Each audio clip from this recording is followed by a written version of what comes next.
Hi, welcome back guys, this is your friend Caller. What if back with another fin fiction. What if Deku have a power of macabre now? Before starting, please give this video a like and subscribe to the channel if you want more videos like this. Now let's get into the fanfic.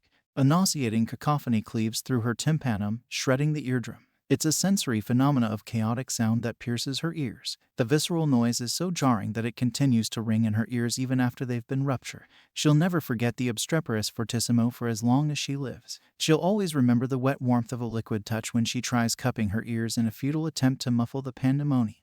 She will forever see the crimson color of blood on her hands after holding them out in front of her to see why they had become so damp. The poor girl shall know better than anyone else what Hell's Gates sound like when they screech open for the devil to come out and play. Born with a quirk that grants her organic ear jacks, Kyoka Jiru earned her placement as one of UAS entrance examinee. A hero school candidate had rushed into the physical portion of the test filled with vim vigor. There had been a level of confidence only defined as young nativity. She was all ears when listening to the rules, so she had expected taking out mechanical faux villains to be a cakewalk. It wasn't so easy. Suddenly, the earth shattered, fracturing her valor at the same time. Plates began to shift. Whatever didn't break apart had bent so that a colossal robot constructed to ward off testers could rise out of the ground. Applicants fled immediately. Kyoka was about to join them. But then she saw the brunette girl pinned under rubble from where the monstrous mechanism had excavated itself. The rumbling robot was about to roll over the collapsed contender with its treaded chain track. Kyoka closed her eyes, instinctively turning her head to look away so as not to witness the inbound gruesome accident. And then she heard it. The abrasive roar of a chainsaw that came before the scything rip of chattering steel. A grating rip of metal sheeting reverberated as the sharp piercing sound also stabbed into the gigantic goal. A shrill shriek of steel rang out as it was torn apart in a tumultuous frenzy. And even now, the cataclysmic caterwauling continues. There's no escape from the rampaging raucous that decimates the droid. The behemoth buckles as it's torn apart at the base, metallic fibers creaking and wires sparking with popping embers from where the steel shielding gets mauled. Screeching comes from the machine as though it's wailing in torment. Never had Kyoka in her entire life heard something so awful. Never had she seen something so awful either. When she opens her eyes, she sees it. Elongated saw blades slicked black with oil protrude from what looks like something straight out of hell. Metal teeth tipped a dark shade of red. It takes Kyoka a moment to realize the blood came from the source of the chainsaw bars and not from the robot. Dried and crusted scarlet specks dot the bare chest of a boy's fit physique, a ripcord made of copper swaying from his sternum. The grotesque figure has a green motor for a head. Engine parted at the mouth where fangs are bared. Indicator lights glow a bright yellow hue, eyes fueled just as much as the chainsaw attached to the base of his head. Arms split down the middle allow for additional chainsaw bars that are being swung haphazardly at the automaton that he downed. Parts get thrashed around. The robot's innards coming loose from the consistent strident strikes of the saw blade. Steel squeals as the chainsaw's teeth grate against it, carving in downwards and then upwards. The malformed boy relentlessly hacks at the opposing metal, harsh noises and shrill sounds sending shockwaves through the beaten bot. Weakened whines escape the machine as it's chopped to its core. When the slasher severs anything remaining between him and the faux villain's power source, he skewers the apparatus hard. The chainsaws protruding from each of his arms stay embedded as he raises the core reactor out from its circuitry. In one fluid motion that serves as a fatal finishing move, he hoists the robot's key component over his head and begins dragging the chainsaw attached there downwards through the hardwiring. Despite how excruciating the devastating din was to her heightened sense of hearing and how hysterically horrified she was to watch the vicious slaying of the massive machine, Kyoka has to admit that it was a pretty fucking hardcore takedown. No matter the terrifying chainsaw visage and the savagery of the droid's disfigurement, the malformed boy had rescued the brunette girl that would have otherwise been crushed. Kyoka can't help but admire the heavy metal approach. She finds herself studying the stranger's appearance, blown away by how gnarly the destructive blades are. When her eyes roam to the boy's bare chest, a blush the same shade as the blood there begins to fade in. Kyoka's onyx eyes widen and the heat in her face subsides. She realizes there's blood. A lot more than before. Last time she checked, machines don't contain DNA in them. Which can only mean a feverish feeling of queasiness overwhelms the girl, nearly making her double over with the urge to vomit. The major spillage of blood came from the boy, the severed parts of his arms and exposure of his head ripping flesh and skin tissue for the chainsaws to function. In order for the cutting mechanisms to operate, they constantly shred his own muscle fibers. The blood leakage is an extreme side effect of the liquid's utilization as fuel. It's no wonder that the boy's pigmentation has become pallid. He's lost a major amount of the vital body fluid. Kyoka studies him closer, seeing now that his body is trembling. Noticing the way that the fatigued figure wobbles on his shaky legs, Kyoka turns to call out for help. Her ear jacks sway with the pivotal motion of her head. It's hard to judge how loud she's shouting with her hearing still wounded. Hey, somebody. But she doesn't need to worry about anyone not coming to her call since someone has already arrived. Onyx eyes landing on a short-statured woman wearing a white coat that billows in the wind like a cape. If not made evident by the large syringe that the lady is using as a cane or the regular-sized needle poking out of a netted bun like a hairpin. Kyoka is confident that the senior is the school's nurse, judging by the way that she hands vitamin gummies to examine.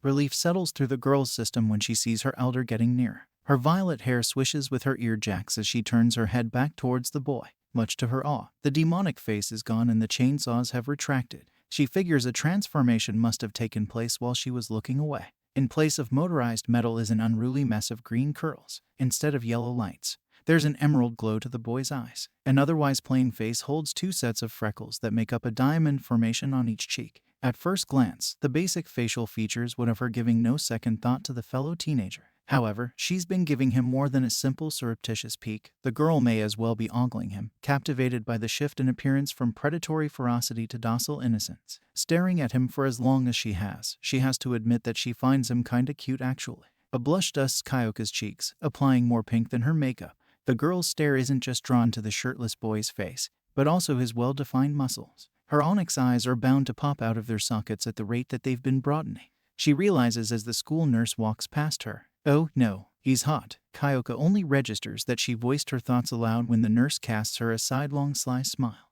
The girl's ear jacks tangle themselves as she becomes flustered, worried that she may have also been heard by the boy himself. However, that doesn't seem to be a problem, considering he's fallen flat on his face, having passed out from blood loss and rendering himself unconscious. Kyoka winces, hoping he didn't land too hard and bruise his face. UAS nurse tuts with each disapproving shake of her head. The elder woman prods the boy's body with her specialized cane, taking in his sorry state and formulating a diagnosis based on the mess. Another reckless kid with too much spunk, she sighs before crouching down to his level. Looks like I've found this year's Toshinori. Kyoka silently wonders which hero with that name could the experienced elder be referring to. The medical practitioner rolls the bloody body over before she plants a kiss on the unconscious boy's forehead. Through lip contact, the elder woman's quirk is able to heal people's injuries and illnesses. Kyoka catches on upon witnessing the ability in action. The lady was able to land her role as UAS nurse by being a heroine of her own. Kyoka finally recognizes the woman as Recovery Girl, but Recovery Girl is still much too occupied with tending to the boy who overexerted himself to notice Kyoka's starstruck stare. The old heroine uses her cane as a crutch to stand back up while medbots lift her patient up onto a gurney. She watches with censorious care as the boy stirs in his state of unconsciousness. What is it that man is always calling them? But upon closer examination, her gaze turns tender, problem child. Sharing Recovery Girl's line of sight, Kyoka can't help but agree with the woman. This boy is going to cause a lot of problems. A strange chance occurrence, a peculiar behavioral habit, or, for lack of a better term than those words, a quirk. Humans and animals alike began developing odd characteristics unique to them long ago. Superpowers, abilities. It started in King City of China, where a baby manifested the astonishing meta capability to radiate light from its body. Now, a boy can sprout a tail. A girl could develop a pink skin pigmentation. As such, the orange dog the size of a bread loaf may as well have a chainsaw protruding from its cute little face. The dog's tail is much thinner than any other dog's, and yet it wags just the same. It's without fur, a wire wrapped in leather that creates a swishing sound every time it takes a swipe at the air, left and then right, back and forth. At the end of its tail is a handle too small for a hand to grab. It is, however, the right size for a child's pinky finger to slide through. It fits just like a ring on Izuku Midoriya's stubby appendage. It's not unnatural for animals to have quirks. After all, the principal of UA is an animal with above-average human intelligence, and that's the most prestigious hero school in all of Japan. So, Izuku isn't afraid when he comes across the pastel orange dog with a chainsaw sticking out of its head. He's more so amazed by the prospect of a creature having a quirk, especially when it's as interactive as using its tail like a pulley system to activate the chainsaw's movement.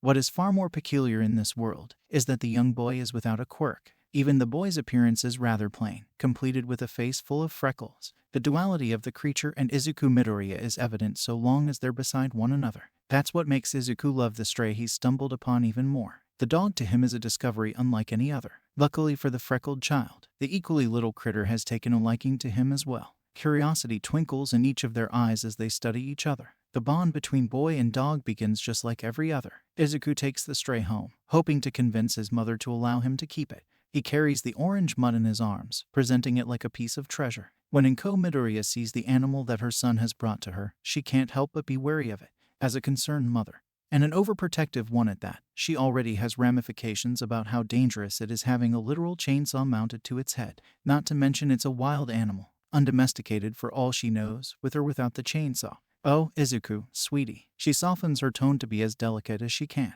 She knows it'll be disappointing for him to hear that he can't keep it, so she plans to let him down easily, at the very least. Seeing how bright the green shimmers in his pleading puppy eyes though, Inko hesitates. Izuku hardly asks for anything. He's such a sweet boy, always kind to her and everyone he meets. Doesn't every boy deserve a pet? She wonders. Her reconsideration will have to be a carefully thought out one though. The last thing she wants is for her little Izuku to get hurt. Inko's eyes settle on the dog that her son is clutching tightly to his chest. Izuku clings to the animal like a lifeline, hugging it closely to his heart. The strange colored critter gazes up at her, meeting her stare with as equally innocent eyes as her son. Its thin wire for a tail flicks back and forth, wagging happily in the Midoriya's company. Izuku did manage to carry the animal all the way home without harming himself. If the creature were truly dangerous as she fears, it would have likely already bitten or scratched him when being picked up. The chainsaw is pointed away from her son, the way he handles the dog extremely cautious. It's so difficult saying no to the combination of such a cute duo tag teaming her with puppy eyes, one literally from a puppy. Inko sighs, unable to refuse her son's happiness by denying the welcoming of a new family member. That being said, she still has to keep her boy safe as his mother. If she's going to allow the animal to stay with them,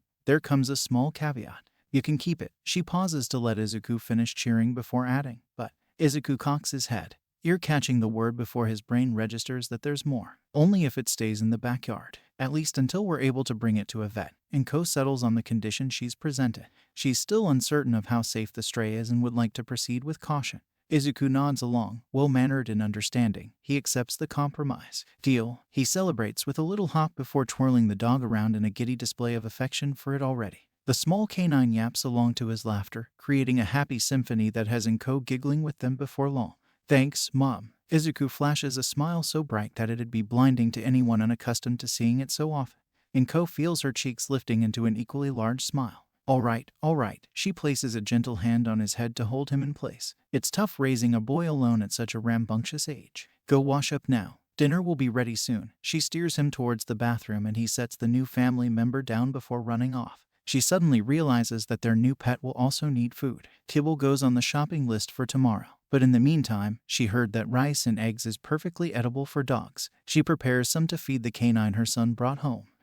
Inko sighs to herself before adding to the list that she'll also need to pick up dog dishes. She supposes they'll also need to give it a dog collar and a name so she can call it something other than it. Inko will wait for her son to get back for that one. He's the one that brought the dog home in the first place. He should be the one to name it. Inko glances at the dog from her peripheral vision. It curled itself up in a small ball right where Izuku left it, waiting patiently for his return. At least it's well-mannered. She wonders if it happened to have a previous owner who had perhaps trained it to be. Inko tuts to herself as she clicks the pen to write another thing to add to her shopping list. The poor thing will need a doggy bed to lay in instead of on the floor. She glances out the window. The weather is warm enough that it should be fine sleeping outside just for tonight, though she does feel bad making it do so. Inko adds a note to get a few chew toys and bones to make up for it. The rice cooker beeps to let her know that it's finished. Eggs don't take very long to scramble either, so the dog has served its meal long before the Midoriyas have theirs. When Inko squats down to set the bowl of food down, she takes the chance to get a closer look at the animal. Even with a chainsaw jutting out of its skull, it really is quite cute. The tiny creature timidly starts to eat its mixture of rice and eggs, drawing closer to the woman. Inko tilts her head to the side, green hair leaning with gravity. Studying the strange colored critter, she reaches out a hand to pet its fur. The dog doesn't flinch, growl, or snap. It allows her to run her fingers through its coat. So soft and sweet. It reminds her of her little Izuku and his fluffy hair. Oh crap. She's starting to love the animal just as much as her son. Inko chuckles, realizing that the decision to keep the dog as their pet was inevitable. When Izuku trots back to the kitchen, Inko stands up straight, trying to hide the fact that she was getting close to the dog. She clears her throat with a feigned cough while facing away from him, returning to the oven. So, Izuku. She hears him slide out a chair to sit down. What should we name our new little friend? Izuku hums as he tries to think of an answer, so loud that one might consider the noise obnoxious, but Inko knows better. How about Dogmite? He shouts his suggestion with childish pride. Inko tries to hold back a laugh, not sure how to help him cope with his hero worship or how she'll explain that such a ridiculous name is unsuitable. But she fortunately doesn't have to. Izuku looks down at the dog to see it looking up at him,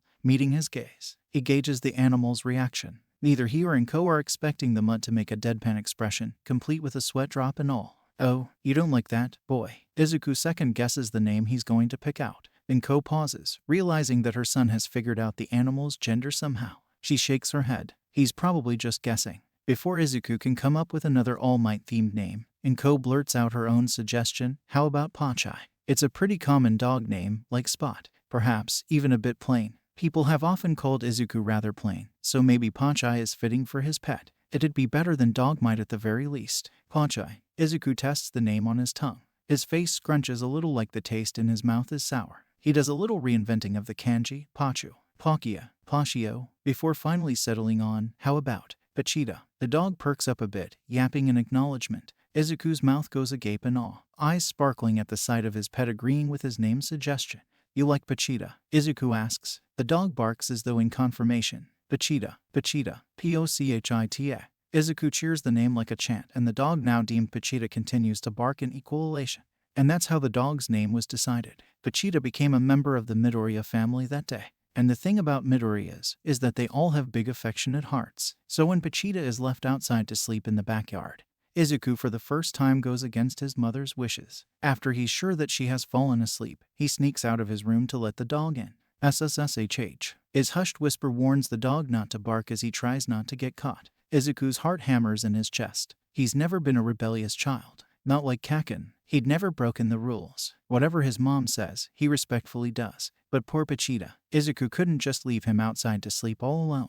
Izuku lets the dog up onto his bed. From the higher vantage point, Pachita gets a good view of all the superhero merchandise that adorns the walls. The number one hero, All Might, smiles from all possible angles. Don't judge me. Izuku squirms in embarrassment once he gets beneath his All Might-themed blankets. After Pachita does that dog thing where he spins in a few circles first, he settles into the bed with Izuku. The boy smiles as he closes his eyes, happy to be sharing the bed with his new friend. He's excited to introduce Kaken to the dog the next day, hoping his childhood friend will be as impressed as he is by the animal's quirk. Eventually, the two drift to sleep, their slumber silent with very little snores. They would have not gotten caught if not for Inko being such a concerned mother. The protective mom pokes her head into the room to check on her son. She finds him nuzzled up against Pachita, the two of them sleeping with smiles. She sighs, not wanting to ruin the tender moment by waking them up. She figures she'll reprimand Izuku in the morning for going against the rules, but for now, she'll let the two bond. After all, this is only the start of the bond between a boy and his dog. Scarlet sneakers scuff solid concrete, the shabby shoes planting themselves firmly on the grounds of UA.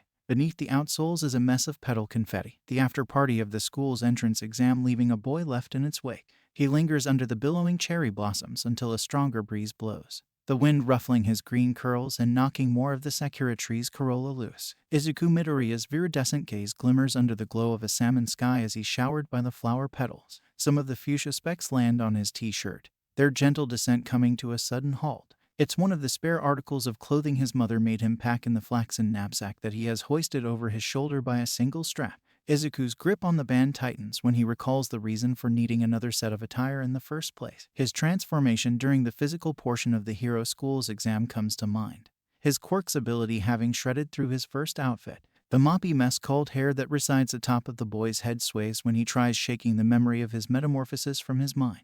It helps him to forget when his green gaze settles on the familiar vehicle that's slowly pulling up to the school's gate.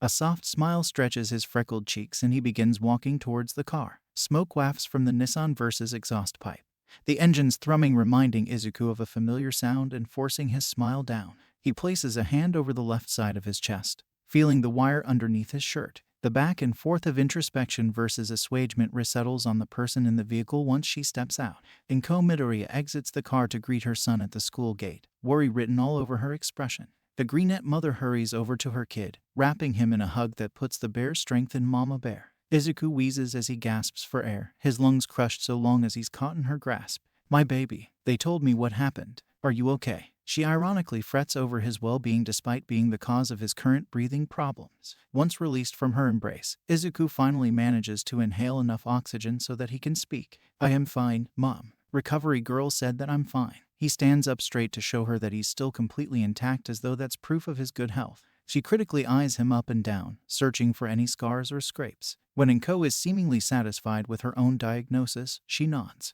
If you say so. Though she remains wary about the final verdict. She steps aside so that Izuku can throw his bag in the car's trunk. As the greenette ventures around the grill to return to the driver's side, she sneaks a glance at the prestigious hero school that her son applied to. You met Recovery Girl? Huh. I wish it had been under better circumstances, but that must have been neat, and smiles while thinking how excited the hero otaku must have been to meet one of his idols. Izuku climbs into the passenger side, relishing in how soft the cushion is once his body sinks into the seat. The door slamming shut jars his memory of the eventful day he had so that he mimics her smile. Yeah.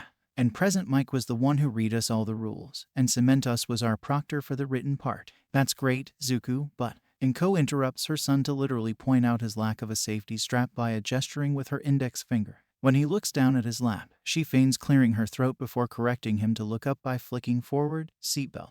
Izuku jostles himself to sit up straight, grabbing onto the strap's clip fastener so that he can pull it down. Oh, right. He begins to tug on the line to make it work. Once it reaches across his chest, he locks it in place with a click. Sorry. He gives his mother an apologetic look before readjusting himself to get comfortable again. So, you were telling me about your day. Inko locks her own seatbelt into place before turning her keys in the car's ignition slot to switch on the engine. She gives her son a quick glance to let him know that she's still listening as she shifts the vehicle into gear. Izuku practically jumps in his seat with excitement upon being reminded of his glimpse at UA. Oh yeah. He recalls how amazing the massive estate is, with not just its main building's theater auditorium but also the entire mock city the school created just for the physical exam. He continues with his recollection of the time spent there vehemently. I met Recovery Girl last after I helped save a girl that was a girl. He doesn't expect his mother to slam roughly on the brakes. The car jolts to a stop before it even begins to move, safety strap tightening to hold him in place so that he doesn't go flying out the windshield.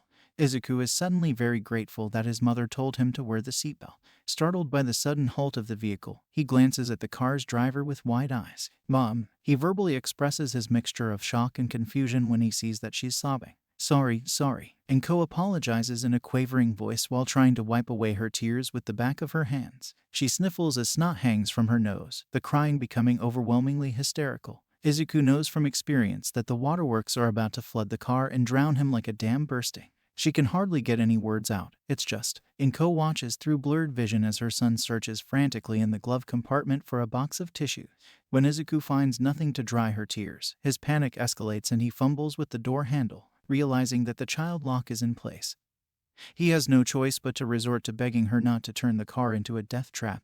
Oh no, Mom, don't. My little Zuzu is growing up. But her wailing is like an alarm ringing to warn everyone on a ship that the boat is sinking. There's nothing to plug the leak as water starts to fill up the car's interior. Inko's delirious weeping threatens both of their lives until he manages to roll down the window. At the last second, he saves them from a flooded enclosed space. MOOMM. Izuku groans in exhausted exasperation. His fatigue turns him languid, his body sliding down the seat. He shakes his head with what little energy he has left to muster for the motion. It's not like that. After I rescued her is when I passed out. Inko pauses her dramatic sniveling. Sinuses suddenly cleared. She has some sort of backlash reaction before doing a double take. Wait, this girl never thanked you? One of her eyebrows raises scrupulously and her tone changes tune. Izuku fidgets in place, his mother's hard gaze suddenly making him feel as though he's being watched closely under a microscope. He avoids her stare while trying to come up with an answer that'll keep both him and the girl that he saved off his mom's chopping block. Well, you're telling me that you never even got her name.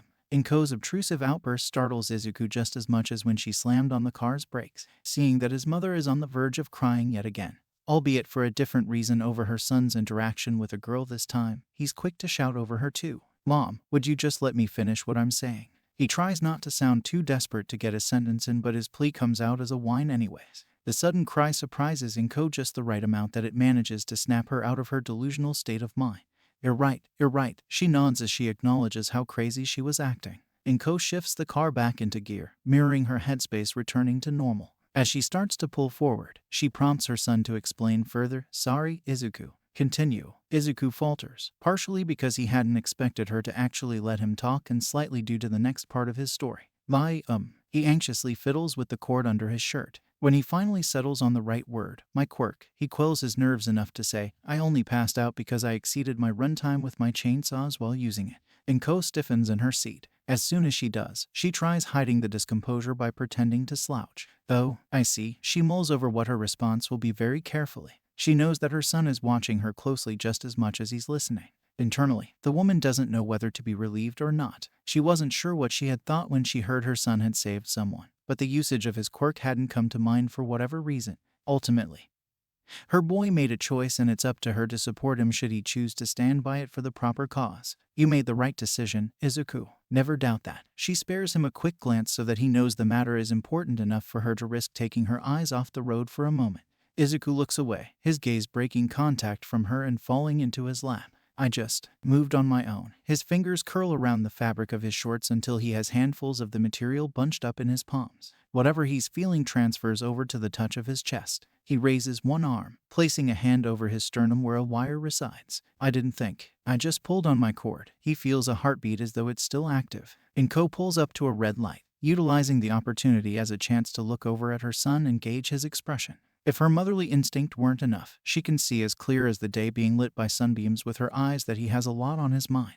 You know, Izuku, I understand that kids stop caring about their parents at a certain age. But it's still rude not to ask your mother about her day too. She thinks that the best course of action is to change the subject. Once Izuku registers the drastic change in conversational topic, he's none the wiser to her strategy, mistaking the switch up for a revival of his mother's moodiness.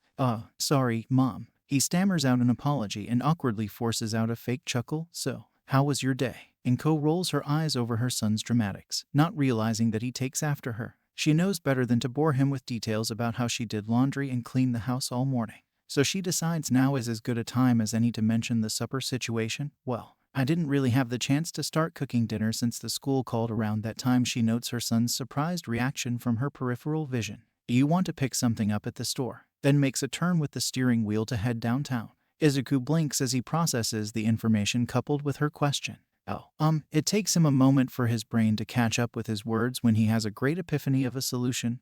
Can I get one of those pre-made katsudons? Inko casts her son a withering look through the reflection of the rearview mirror. You know those aren't healthy, though her tutting tone doesn't quite match her expression in the sense of sounding serious. Izuku takes it seriously anyways. Come on, please. Serious enough that he puts his hands together in a begging gesture to go along with his whining. Inko has a difficult time stifling her laugh over how ridiculous he's being. Fine. She gives in to the pleading puppy eyes that haven't changed since he was a baby. But just because this is a special occasion, his victorious smile is contagious, and she thinks his spirits have been lifted high enough to venture back on topic to Yue. How well do you think you did on the exam? But she reconsiders that thought when she hears him hesitate. She worries for the worst until he says, I'm not so sure. He scratches the back of his head as though he'll find the answer buried in his thick curls of hair. I guess we'll find out. She shoots him a sidelong stare, seeing that he's taken to watching other cars whiz by outside the window. I mean, you have to have some idea of how you did. She tests her luck by attempting to pry a little more in case he's trying to hold out on her for some reason. Good, I guess. But his demeanor continues to droop the more that she persists. Probably the same as anyone else, he shrugs noncommittally before reaching over to turn up the volume dial on the system head unit. Can we turn on the radio? Present Mike's podcast is starting soon. Inko opens her mouth to say something more, but closes it just as quickly. Her son has already raised the audio too loud for them to continue talking. So, she relents and whispers more so to herself, yeah, okay, sure, like the continuous spin of the car's tires. Inko's mind does loops as it tries to figure out why her child has become so despondent. The gentle rise and fall of the road beneath the vehicle does little to soothe her as she overthinks. Part of her hopes that Present Mike will mention UAS entrance exam. But the other side of her knows that she needs the radio as a distraction just as much as Izuku does. The Heroes podcast usually consists of jokes that are good for easing any sort of tension. With how increasingly frustrated she's becoming due to so many people cutting into her lane without turn signals, Inko figures she could use a wisecrack or two. Yesterday, I caught the sinister villain Bomber Bear and couldn't help thinking to myself. Present Mike's voice transmits through the radio and already captivates Izuku's interest at the mention of hero work. Inko can't help but listen closely as well, intrigue getting the better of her. Past experience from tuning into the podcasts leaving her in anticipation of a punchline. What do you call a bear without ears? B. The joke's landing is a bit rough at first, but both Midoriyas wind up howling with laughter once they comprehend the humor behind it. Inko is grateful for the dumb gag, her stress already alleviated. Suddenly, exams and quirks seem like less of a hassle than they originally were. If her son who's on the direct receiving end has already forgotten about those issues, then she can too, for his sake if not her own. and Ko instead focuses on her first and foremost priority, which is being a mother, and that means feeding her boy. The woman turns into the parking lot of a grocer with the idea that they can quickly run in. It's hard for her to find a space at this hour, so she pulls alongside the front entrance. "I'll be right behind you if somebody pulls out of a spot, but wait right here if you finish first," and Ko reaches over the headrest of her chair to grab the purple purse she keeps in the backseat. There's just enough yen in her pocketbook to afford a frozen meal. "Go to self-checkout and only buy your katsuden. No candy or treats, young man." The boy's mother withholds the money from his reach until she finishes giving him instructions. Once he stops rolling his eyes and nods in agreement with her laying of ground rules, only then does she allow him to have it. "What about you?" He pauses halfway out the door to look back when he realizes his mom didn't request anything for herself. The yen that the boy is holding suddenly feels light in his very heavy hand. Inko closes her eyes with her smile, concealing the chagrin of not being able to afford something for herself. "I'll just have leftovers, sweetie." She then tries shooing him out of the car before he can see through the facade. "Now hurry along." Izuku turns his face away, hiding his rueful expression from her as he gets out of the vehicle. He's seen the overdue bills piled up on the kitchen counter to know his father's checks haven't been covering their finances anymore. He's well aware of her monetary problems, though his mother doesn't know that. He knows better than to say anything to her should he spare her the shame. And yet, he still feels guilty as he goes to spend her hard-earned yen for himself. As Izuku's threadbare sneakers slap the store's tiled floor, he begins weighing his options with the money in his hand. The boy figures there may be some yen left over if he buys the cheaper stuff. Grocers sometimes keep expiring meals at the back of the shoppy with marked down prices. Each aisle he passes has something different. There's fruit, veggies, bread, canned goods. And finally at the end is when he reaches the discounted stock. Shelves with different microwavable meals give him his own variety of food to select from. Izuku looks out and breathes a sigh of relief when he finds a box of katsuden. Except, when the boy reaches for it, someone's hand brushes up against his own. He realizes when he sees nails painted in a coat of purple polish that it's a soft, yet firm, feminine hand. Retracting his own hand like the girl's fingers were the fangs of a serpent that tried to bite him, Izuku yelps in disconcertment. He feels his face heating up in embarrassment, turning as bright red as his shoes by now. The boy's mild case of gynophobia really takes hold when he sees the rest of the girl. The hand that touched his own is connected to a fair-skinned teenager that must share his age. She's so petite that it's cute, her violet hair short the same as her height, and he can't help but be captivated by her triangular eye shape. What really amazes him about the girl is how cables hang from her lobes like earrings. He places his hand over his chest, feeling his own cord extension from his body and sensing a kindred spirit in that odd sense.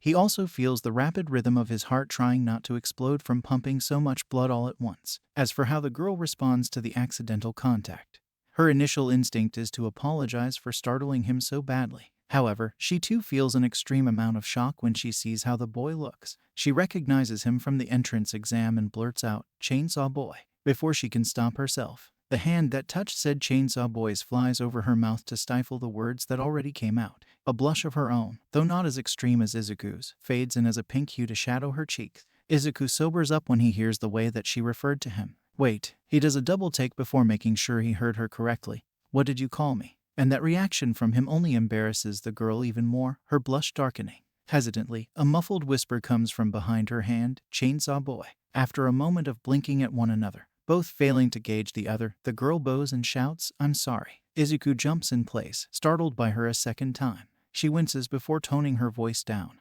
"That's not your name," and remains tentative about what she says, "is it?" Izuku stands there staring at her dumbfounded like a fool, blinking a few more times for extra measure to make sure the girl is real and that this is actually happening. When he realizes that the gradually growing silence between them is becoming awkward, he shakes his head to both answer her question and jumpstart his mouth. "No, it's not." A weak laugh slips out on its own before he introduces himself with a small bow. "I'm Izuku Midoriya." "I'm Kyoka Jiru." The girl returns the gesture as she laughs along. Now that the strange tension between them has subsided, she loosens up a little. "Sorry again, for the whole Chainsaw Boy thing. And startling you." Kyoka twirls one of her ear jacks so that it wraps around her finger the same way one would normally play with their hair. No, it's fine." Izuku fans away her apology with each of his frantically flapping hands, but still lingers on the matter to an extent, rubbing the nape of his neck nervously while wondering aloud, "How do you know about?" Kyoka raises an eyebrow when he doesn't finish his sentence. "The chainsaws." She tries concluding it for him when she realizes that he doesn't plan on saying the rest. He sheepishly nods in response. "Dude, we were at the same test site during the UA entrance exam. It was literally today. You didn't notice me?" Her hands go on her noticeably curvaceous hips and Izuku can't help but follow the motion with his eyes. I don't know how I could have missed you. His mouth moves on its own to convey his thoughts. He realizes after the matter of speaking that he's being lewd and diverts his gaze to the ceiling in an attempt to cover his tracks. The tomato-faced blush returns full swing. Fortunately for him, Kyoka misinterprets his response as a regular reply. Well, you were pretty occupied with taking down the zero-pointer and saving that other girl. She recalls his shirtless rescue and blushes while thinking of her own semi-lewd thoughts. Anybody would have done the same in my position.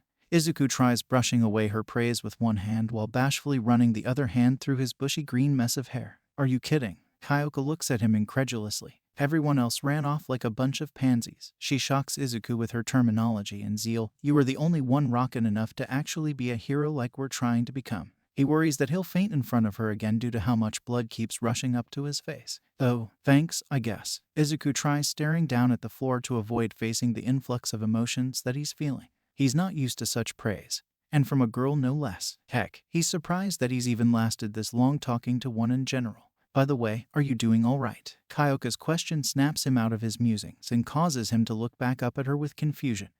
He tries not to scrunch up his face too much as he tries to figure out what she means. He does a poor job. Seeing the boy's bewilderment, Kyoka elaborates a little. I was also in recovery girl's office afterwards, and you didn't wake up the entire time that I was there. Oh, that? Izuku's eyes almost pop out of his head from how large his epiphany is. I'm fine. Just some quirk overuse backlash. He gestures towards his face with his hands as if she hadn't noticed the lack of bloody oil-soaked chainsaws until now. Then he thinks about what else she said and asks, wait, what were you in there for? Kyoka wavers, suddenly self-conscious about herself the same way that he had been. Oh, I have pretty sensitive ears, so. She shyly twists and untwists the jacks hanging from her lobes before explaining, you kinda did a number on my hearing when you went all chainsaw massacre on the zero-pointer. Izuku feels like he's been struck across the face, or maybe stabbed in the chest. Both. He feels both. He holds his hands out in front of himself, unsure of what to do with them. Realizing that he's just standing there and hasn't apologized, he bends down to his waist to bow. Oh no, I'm so sorry, I didn't mean to. It's okay. I'm fine now too. Really, it's all right. But Kyoka interrupts him with a mimicry of Izuku's earlier frantic double-hand wave. Just keep that in mind the next time you decide to transform. She winces at the memory of the sound but tries to assure him with a delicate smile that it's okay anyways. Izuku looks up at her, confused yet again. Next time. Do you not think you did well enough on the exam to get in? Kyoka tilts her head to the side in mutual miscommunication. She then tilts her head upwards as she thinks, I'm pretty sure I, at least, racked up about 30 of the 3-pointers. Realizing Kyoka is talking about the score required to get accepted into the hero school, Izuku's shoulders slump with sorrow. He hadn't told his mom why guessing the exam results was such a touchy topic for him during their drive to the store, but he supposes it doesn't hurt to discuss the matter with a fellow examinee. I didn't, transform, until the end. He unconsciously places a hand over the string that dangles from his sternum under his shirt. Both of Kyoka's brows raise in a mixture of surprise and confusion. Dude, really? Why not? She finds herself taking a step back in an attempt to better assess the boy's downtrodden demeanor. Izuku looks away, avoiding eye contact. His fingers trace the cord under the fabric of his shirt as he tries thinking of a good response for her. After a moment, he gives her a half-hearted shrug and mumbles, I dunno. Seeing how uncomfortable he is, Kyoka decides not to pry any further. Well, that's a bummer. She crosses her arms and tries cheering him up instead. I think you would have made a pretty hardcore hero. Thanks. Izuku cracks a small smile after hearing her say that. The hand hovering over his chest falls away, hanging in front of him next. Most people don't say that about my quirk. His fingers curl in to cover his open palm and form a fist before he looks up from it to return her sentiment. But you seem pretty rockin' too. Flabbergasted by the boy using her own terminology on her, Kyoka turns as stiff as a board painted red. Rockin', shut it. Her ear jacks start twisting around each other and the flush-faced girl has to struggle not to let them get tangled. Sorry. I didn't mean to offend you. Izuku begins to match her state of panic minus her quirk's ear extensions intertwining. The blushing and stammering mess of a boy hides his face behind his hands. Seeing that he's just as embarrassed, Kyoka spares him from getting jabbed by the jacks she finally manages to straighten out. Whatever, she tries to play the moment off by holding out her cell phone for him to take. Here. Surprised to see the gesture, Izuku spreads his hands just enough to peek out and look at the foreign object. The case is bedazzled with musical notes and has a glittery effect. He looks up from it to her with a perplexed stare. Kyoka shakes the hand holding the phone to urge him on. Your phone number. Put it in so we can keep chatting. but avoids meeting his gaze out of lingering embarrassment. Oh, Izuku realizes what she intended then and takes the phone from her to put in his contact. While he's at it, he inputs her phone number into his cell as well. While he's busy looking at the phone screens, Kyoka chances a glance in his direction to take in his appearance. Now that the boy isn't covered in blood and has his complexion back, he's even handsomer than he was before. He also has a cool sense of style. Kyoka stifles a giggle when she reads the small fonted kanji text that simply reads t-shirt. It really is just an otherwise normal white short sleeve top that he's got on. Nice shirt, she compliments him with a nod. Thanks. Izuku hands the girl her phone back as he returns the nod. I like yours too. Forgetting which outfit she picked out for that day, Kyoka looks down at herself to see how she dressed. The top she chose is a purple tee with bolded English text that says deep dope in yellow, but the catch is that the P on the end extends into an arrow that points down to her crotch. A blush so radical that it covers her entire face overwhelms her. Perv. And she snatches the box of katsudon off the shelf between them before hurrying away. Just as she's about to round the corner, she pauses to shout over her shoulder, "You'd better text me." And poor Izuku is left discombobulated by the girl's sudden reaction. Not only did he receive mixed signals, but he had his dinner stolen from him. He stretches out an arm as though he's reaching for the girl and his food. Wait, what? But ultimately surrenders to common sense, being that there is no sense to what just happened. Suddenly, an eerie aura starts to creep up behind the boy. Who is that nice, sweet, kind, gorgeous girl? Zuko. His mother materializes seemingly out of thin air behind him to be the world's biggest jump scare. Izuku screams, "Mom, how long have you been standing there?" He feels faint after a violent vertigo assault on his mind from how she just magically appeared. Long enough. Inko smirks as she folds her arms over one another. Now tell me, how long until I get my grandchildren, Zuko? When do I get to meet her or her parents? The atmosphere becomes heavier as she somehow increases her aura's output. The overwhelming motherly force nearly crushes Izuku from how strong the amount of pressure is. The poor boy almost falls to his knees, legs wobbling as he struggles to remain standing in retaliation of the weight against him. She's just a friend. He cries out in a desperate Hail Mary attempt to stop his mom from smothering him in her emanating aura. Fortunately for him, the effort works and the dense fog lifts. He's able to breathe again, heavy intakes of air, as he bends forward with his hands on his knees. My little Zuzu is just friends with a J-Earl. Inko squeals with delight as she does a celebratory dance that has her wiggling in place. She's completely oblivious to her son's suffering as she commemorates the milestone in his life. Once Izuku has finally recovered enough oxygen to speak again, he forces himself to stand up straight and tries to stop her from embarrassing him any further. But there's a small smile that graces his lips despite his protests to her happiness. He too feels like celebrating, even if he'd never admit it. After all, Kyokajiru is his first friend since he lost Pachita. Vivid vermilion permeates a hoary handkerchief, blood seeping through the chalky cotton.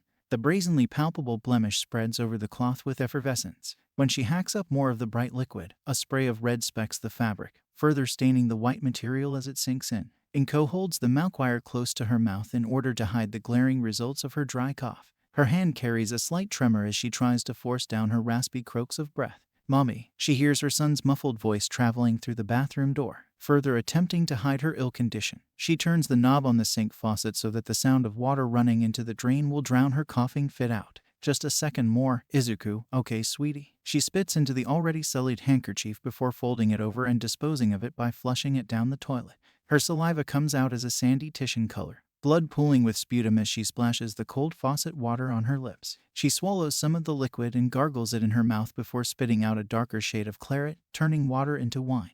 Inko looks in the mirror, seeing how pale her face has become. She forces a smile that'll be enough to fool her child at the very least before shutting off the sink and gathering the courage to face him. He's waiting on the other side of the door when she opens it, his pet dog clutched close to his chest in each of his arms. The cheetah had earned a verdant green collar with a silver name tag dangling from it since his adoption, becoming an official member of the Midoriya family's household.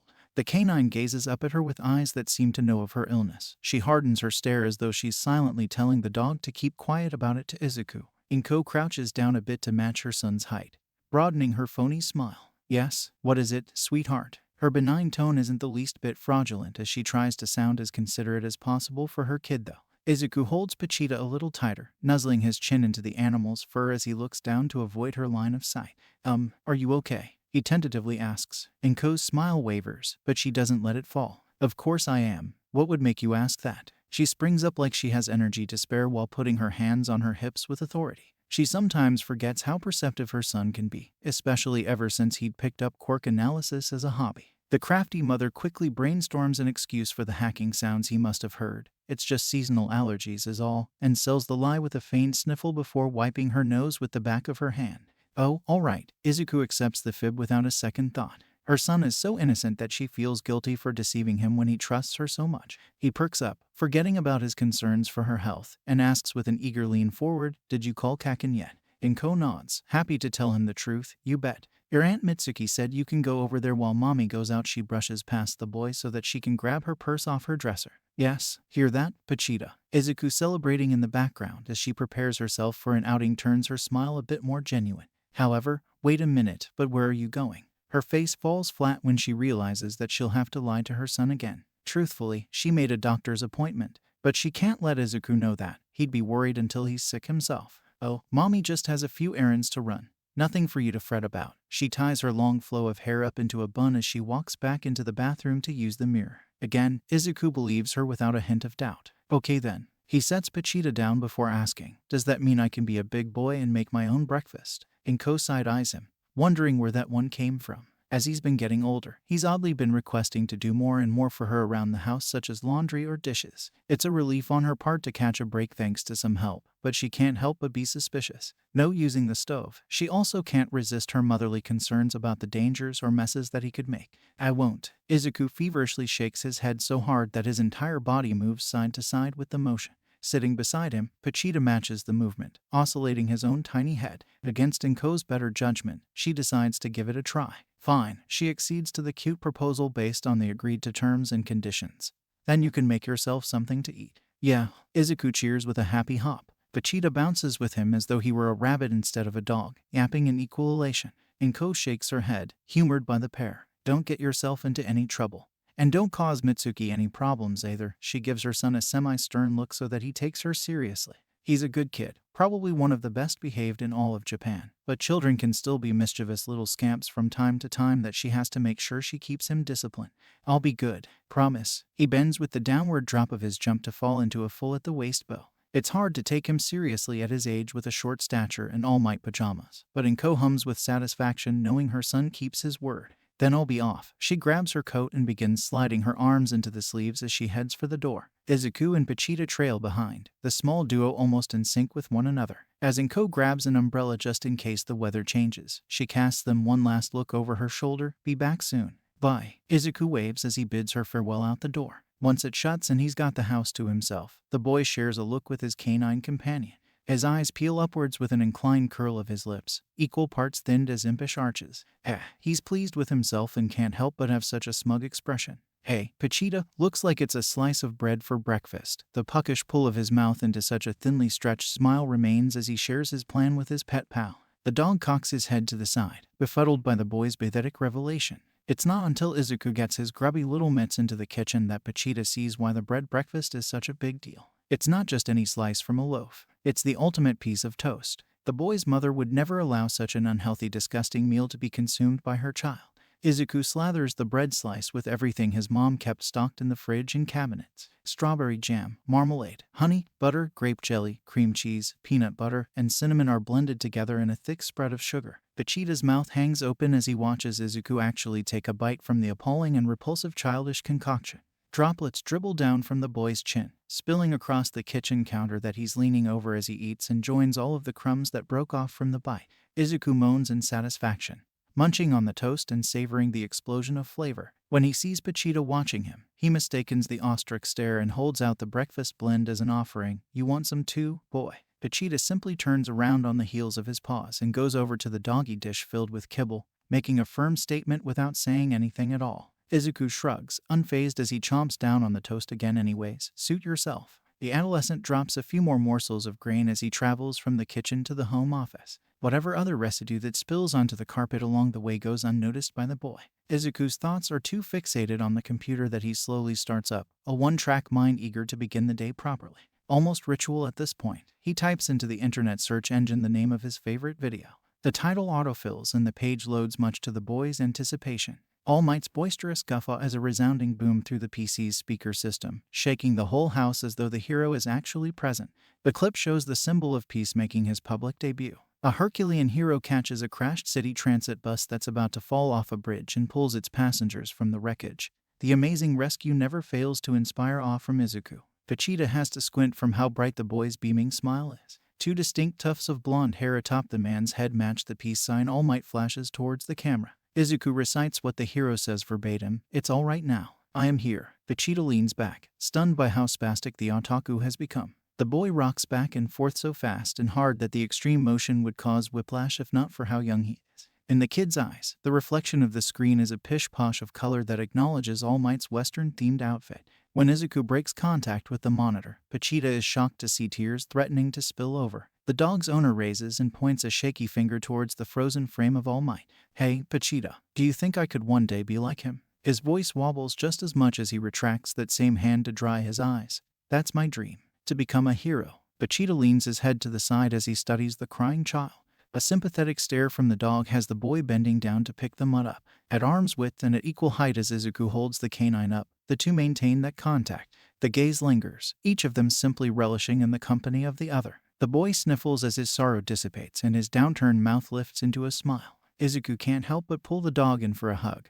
Holding the animal close in his arms and pressed against his chest, Vegeta nuzzles into the warmth, closing his eyes with content as he listens to the boy's soothing heartbeat. The gentle embrace brings a feeling of shared solace. Izuku's dog nestles against him as he says, "I wonder what your dream is, Vegeta." They snuggle some more from that position before moving their cuddles to the desk chair. Izuku restarts the recording of All Might's debut, watching it again. Instead of cringing, Vegeta watches along with him this time. They stay seated there together for what's practically a feature film's runtime as the video loops. All the while, Izuku pets Vegeta as the dog burrows into his lap. The companionship brings a smile to each of their faces as they relish in the moment. Eventually, Izuku carries his pet over to the Bakugos. With Aunt Mitsuki and Kaken expecting him, he doesn't want to keep them waiting too long. Vegeta squirms a little in his grip as he carries the dog up the steps to his childhood friend's house. "Knock it off," he whispers in an attempt to mellow the animal's mood. Except, when he rings the doorbell, Vegeta only struggles even more. "Fine," Izuku groans as he crouches to let the dog slip his grip, "I'll put you down."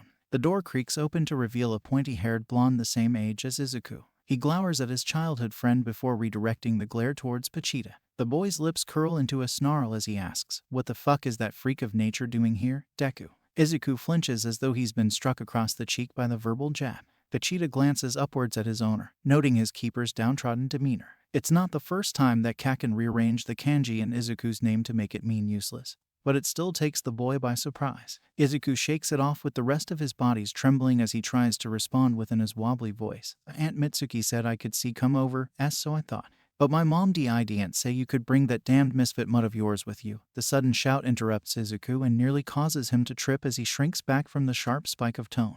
Izuku's shoe scrapes the brim of the stair step that he's backed against, the end of his sneaker leaning over the ledge. "Didishu." Kaken's second shout pushes Izuku the rest of the way so that he takes a step down. The blonde boy looks down on his green-haired neighbor from the higher ground. Izuku meets the eyes of his childhood friend, green melted down by the burning red glare. Izuku looks down, averting his gaze out of instinctive fear. He stammers as he tries to sound unaffected.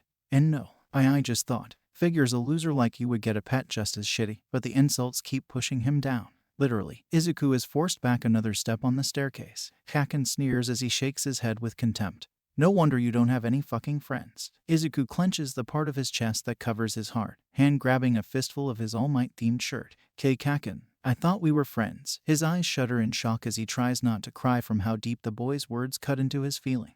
"We're fucking not." The ashen blonde snaps viciously. Vegeta winces back with Izuku before looking between each of the boys, deeply disturbed. The dog had been made acquainted with Kaken before that. He knows there's a short fuse to the kid's temper, but this is a whole new level from their meeting.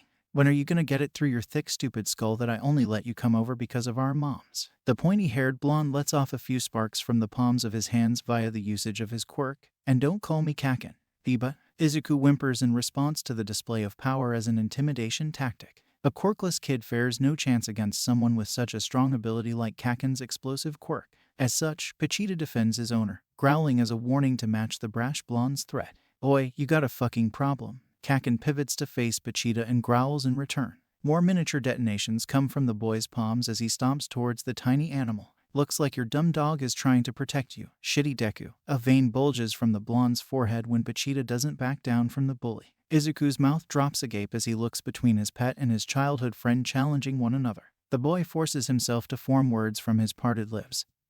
Pepachita, don't. Worried about them getting hurt. The small dog obeys, looking away from the blonde to his owner with uncertainty. The blonde bully, however, doesn't back down. Izuku sees his childhood friend winding up for a kick and shouts, Kaken, no. The punt nails Izuku in the side as he dives in the way, scooping Pachita into his arms and taking the brunt of the damage. The boy falls down the rest of the stairs, landing hard on his back. Boy, you damned nerd. Kaken's eyes widen in shock as he's stunned momentarily by the sacrificial move. He stomps down the stairs to check on Izuku's well-being while casting a glance over his shoulder to make sure nobody saw the accident. That kick wasn't meant for you, it was meant for your dumb dog. When he reaches the bottom of the steps and he realizes there are no witnesses though, the blonde's frown morphs into a horribly wicked grin. But this one, he swings his leg right into the down boy's back. That one's just for you, damn Deku. Izuku grunts when more pain gets added to his already bruising body. He folds himself inwards, preserving Pachita's safety even more as he takes the next few hits as well. Kaken, please stop. Izuku's desperate whine only urges the bully to continue his assault. I told you to stop calling me that. The blonde stomps on the other boy. He keeps his foot in place, grinding his shoe back and forth to really drive in the pain. We're not friends. A swift kick pounds against the defensive arm barrier Izuku put up between himself and Pachita. The only friend that you've got is that dumb dog of yours. Seeing that the simple beating is getting him nowhere, the bully pops a few bursts of flame from his hands with the intent to use his quirk. Before Izuku can receive burns to add to his misery though, his luck bails him out. The blonde boy's mother bellows from the house. What are you yelling about, you brat? Mitsuki's son stops short, startled by the interruptive shout. He checks around him, hoping that she isn't around the corner and that there isn't anyone else watching. When he sees that there are no witnesses to his bullying, he yells back at her, Nothing, you old hag. Izuku peeks through half-lidded eyes when he hears his aunt Mitsuki ask, Who's at the door? What he sees instead of the woman is her son's menacing scowl that tells him without words not to let her know he's there. Nobody. The young Bakugo barks back. Then, at a lower decibel that only Izuku can hear, he says it again. Nobody. Izuku feels spat on as the blonde turns on his heel and heads up the staircase to leave him behind at the bottom. Only after his childhood friend is gone with a slam of the door does Izuku dare to uncurl from his balled-up protective form. Despite being the one covered in bruises and speaking through a busted lip, Pachita, are you all right? The boy's concern is for his completely unharmed dog.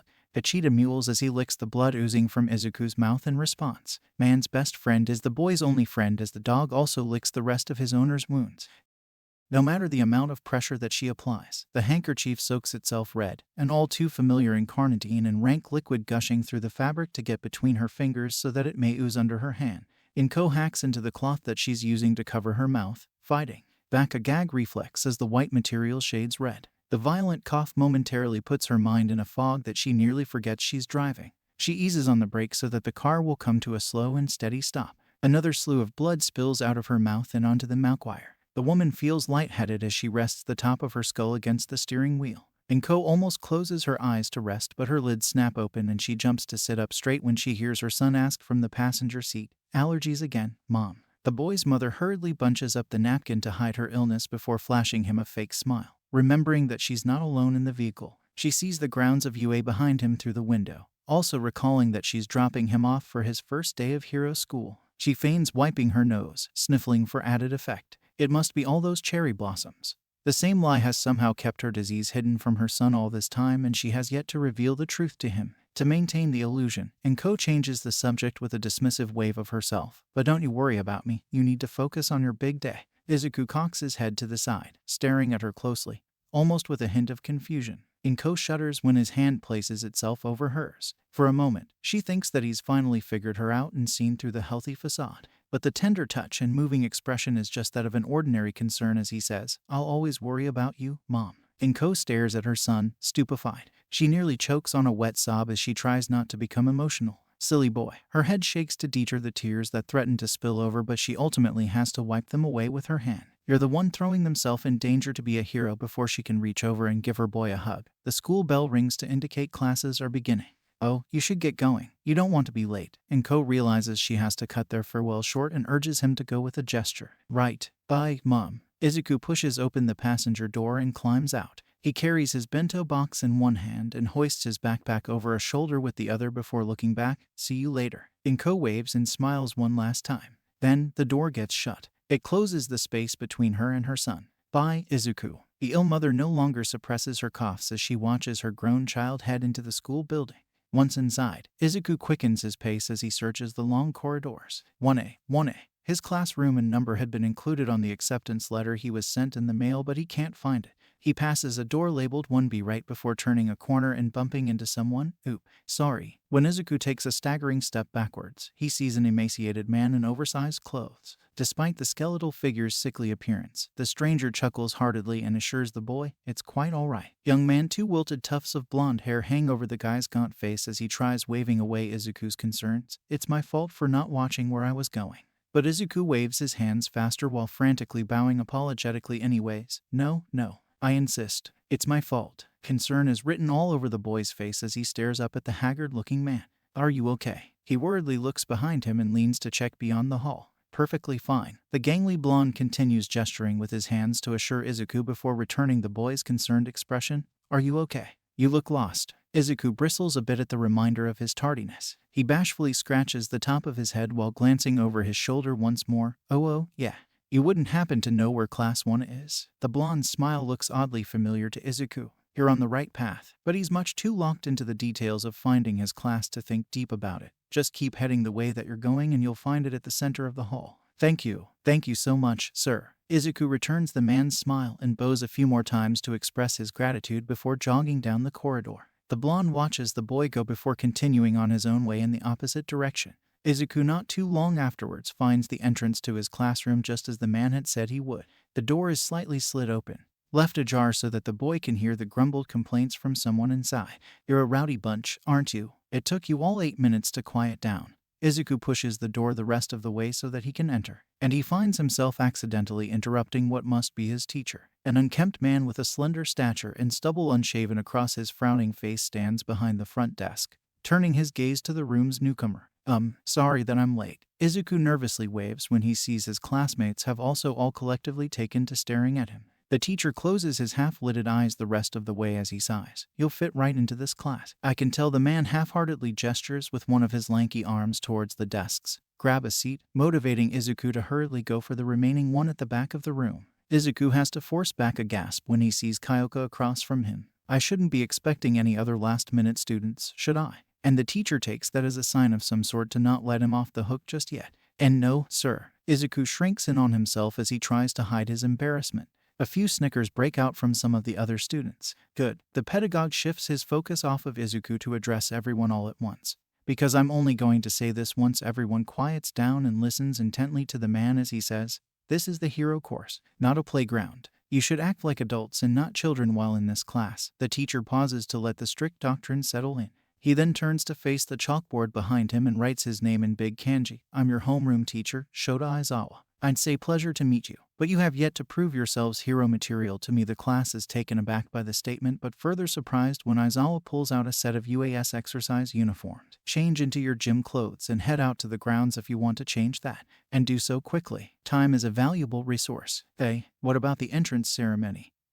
Or guidance lessons? Another girl that Izuku recognizes in his class raises her hand to object. She's the girl with a brunette bob that he saved from being crushed by the zero-pointer. There's no use wasting time on that stuff if I deem you can't cut it in the hero course. Aizawa carelessly dismisses her before pointing an authoritative finger towards the door. Now, hurry along and get changed before I don't even bother giving you the chance to prove yourselves for making me impatient. His tone tightens just enough that the class gets going almost immediately after he gives the order. No running in the halls. A tall boy with blue hair and rectangular bifocals chops his arms as he tries to stop them all from trampling over one another, while a blonde boy with a tail anxiously tries to weave his way through the crowded doorway.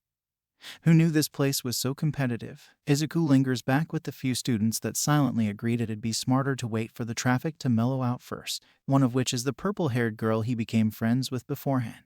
Kyoka casually waves as she joins him at his side. Yo, Midoriya. Jiru. Hey, Izuku exclaims with a mixture of relief and nerves. He's happy to see a familiar friendly face, but her close proximity makes him fidget more than usual. Kyoka smirks, happy to tease the boy that she's befriended. First day tardiness, huh? Not exactly the best impression to make. She feigns some sass with one hand rested on her hip. I didn't exactly plan on it. Izuku wrings his hands together while looking down at the floor in shame. Even now, he can still feel some stares lingering on him. When he looks up, he sees his teacher's hard glare and half expects the man's eyes to glow red. Seeing that he's taking her jesting to heart, Kyoka eases up on him. Nobody tries to be late. You just are. She gives him a light punch on the arm to let him know it's just a joke, but forget that, and then raises her ear jacks as a threatening display to shift his worries to her. I want to know why you didn't tell me that you made it in or that we'd be in the same class. Izuku's eyes expand as wide as his mouth opens when he realizes that he's in danger. The boy may not have much experience with girls, but he knows enough from his mother to understand he made a mistake.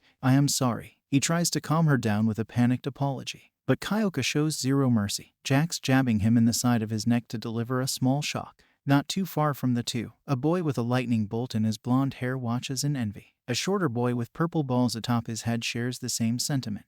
Aw man, first day and that guy's already got a girlfriend. The small member of the duo slouches in dismay. Dang, and I had my eyes set on her. The blonde looks away before he gets any more jealous and continues to follow the flow of the class to the locker rooms. I didn't know we'd share the same class. Izuku slowly stands back up as he rubs the throbbing spot on his neck. Once he recovers, he looks up with a tentative gaze. But Kyoka is caught off guard by how vibrant his eyes are compared to his smile as he says, I'm glad we are. Shut it. And she impulsively zaps him with her ear jacks again. Izuku goes down a second time, shouting before his body thuds against the floor. A tall girl with her hair tied into a pointed ponytail casts them a troubled look. We should probably hasten ourselves so we don't upset our teacher. Her gaze goes from Izuku's corpse to the culprit. The bespectacled blue-haired boy nods behind her as he too takes in the scene.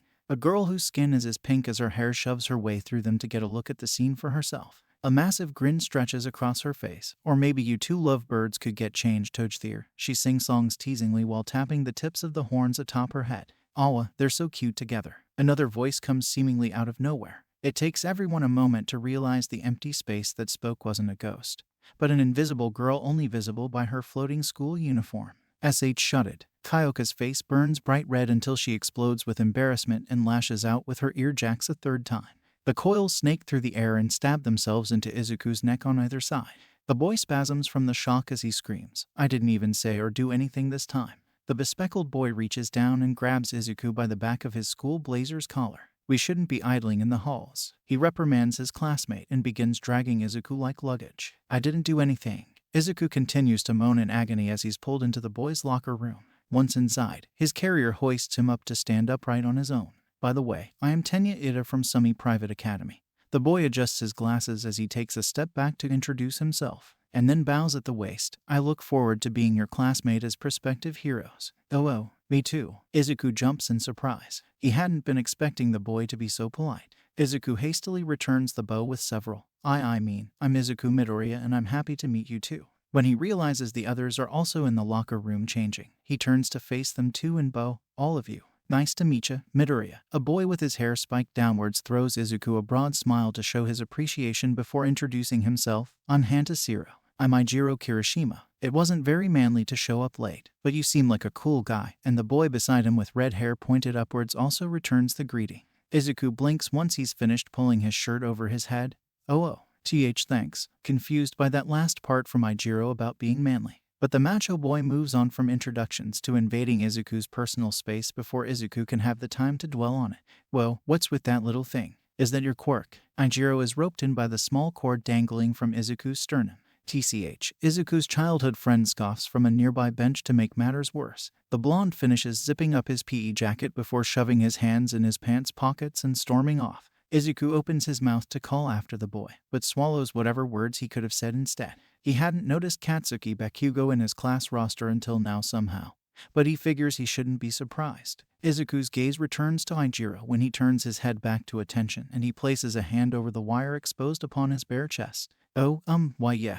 It's suddenly hard to speak to anyone at all. Neat. What's it do? But Ijiro's energetic attitude doesn't seem to notice Izuku's reluctance. The redhead flashes an encouraging shark-toothed grin. Can we pull it? The blonde with a lightning streak perks up at the mention of Izuku's quirk and shares some of his own curiosity with a leering lean forward.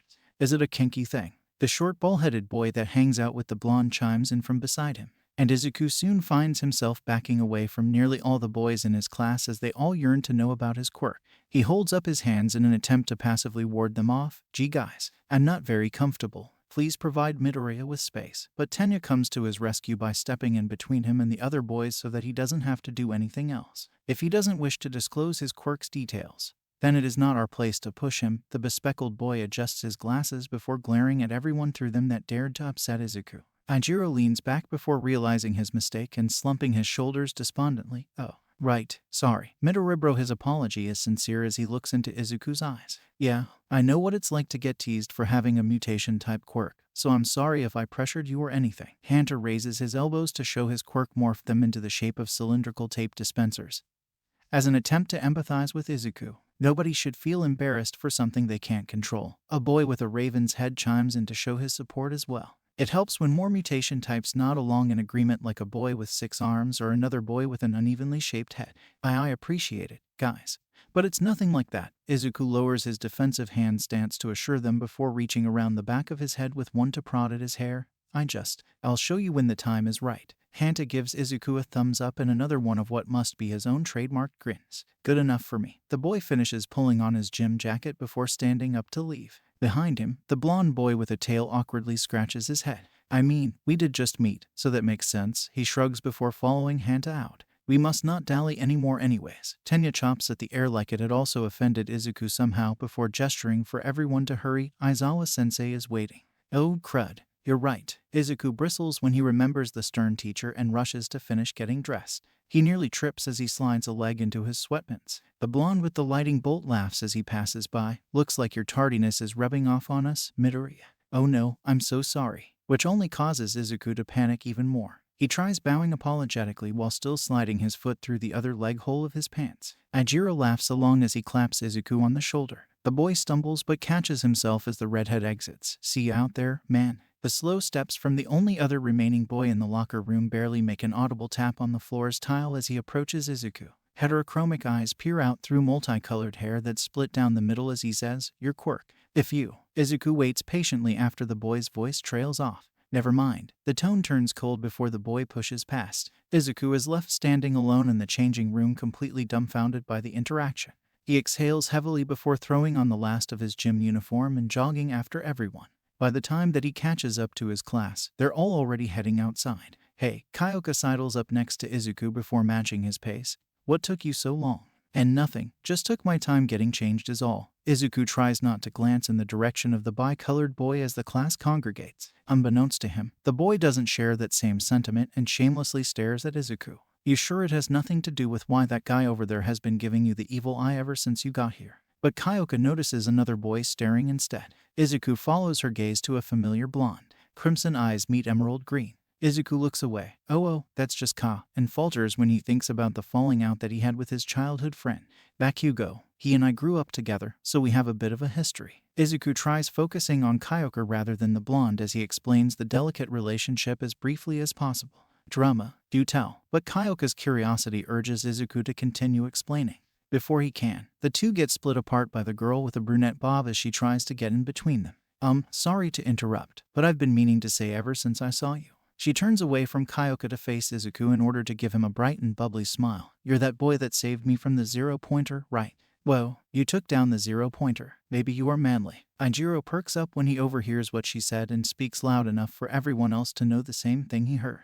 And you did it saving a girl. The shortest of the class whines just as audibly while clutching the balls atop his head like stress relievers. That's hot. The girl with horns and a pink pigmentation bites the bottom of her lip while sizing Izuku up and down. She sneaks a glance towards Kyoka to make sure the girl doesn't notice her evaluation of the boy before returning to her ogling. Remarkable. Tenya admires Izuku along with everyone else. The sun gleams off his glasses as he pushes them up from the brim of his nose. Impressive. A girl with green hair presses a finger to her mouth as she studies Izuku with her own stare. She also adds a small ribbit that somehow sounds just as respectful. Perhaps I misjudged you. The girl with the pointy ponytail tilts her head to the side as she tries to see whatever everyone else is seeing in Izuku. Beside her, Katsuki grumbles while rolling his eyes. Overwhelmed by all their praise, Izuku fumbles with his hands as he tries figuring out how to respond. Unable to meet their gazes, he looks upwards at the sky.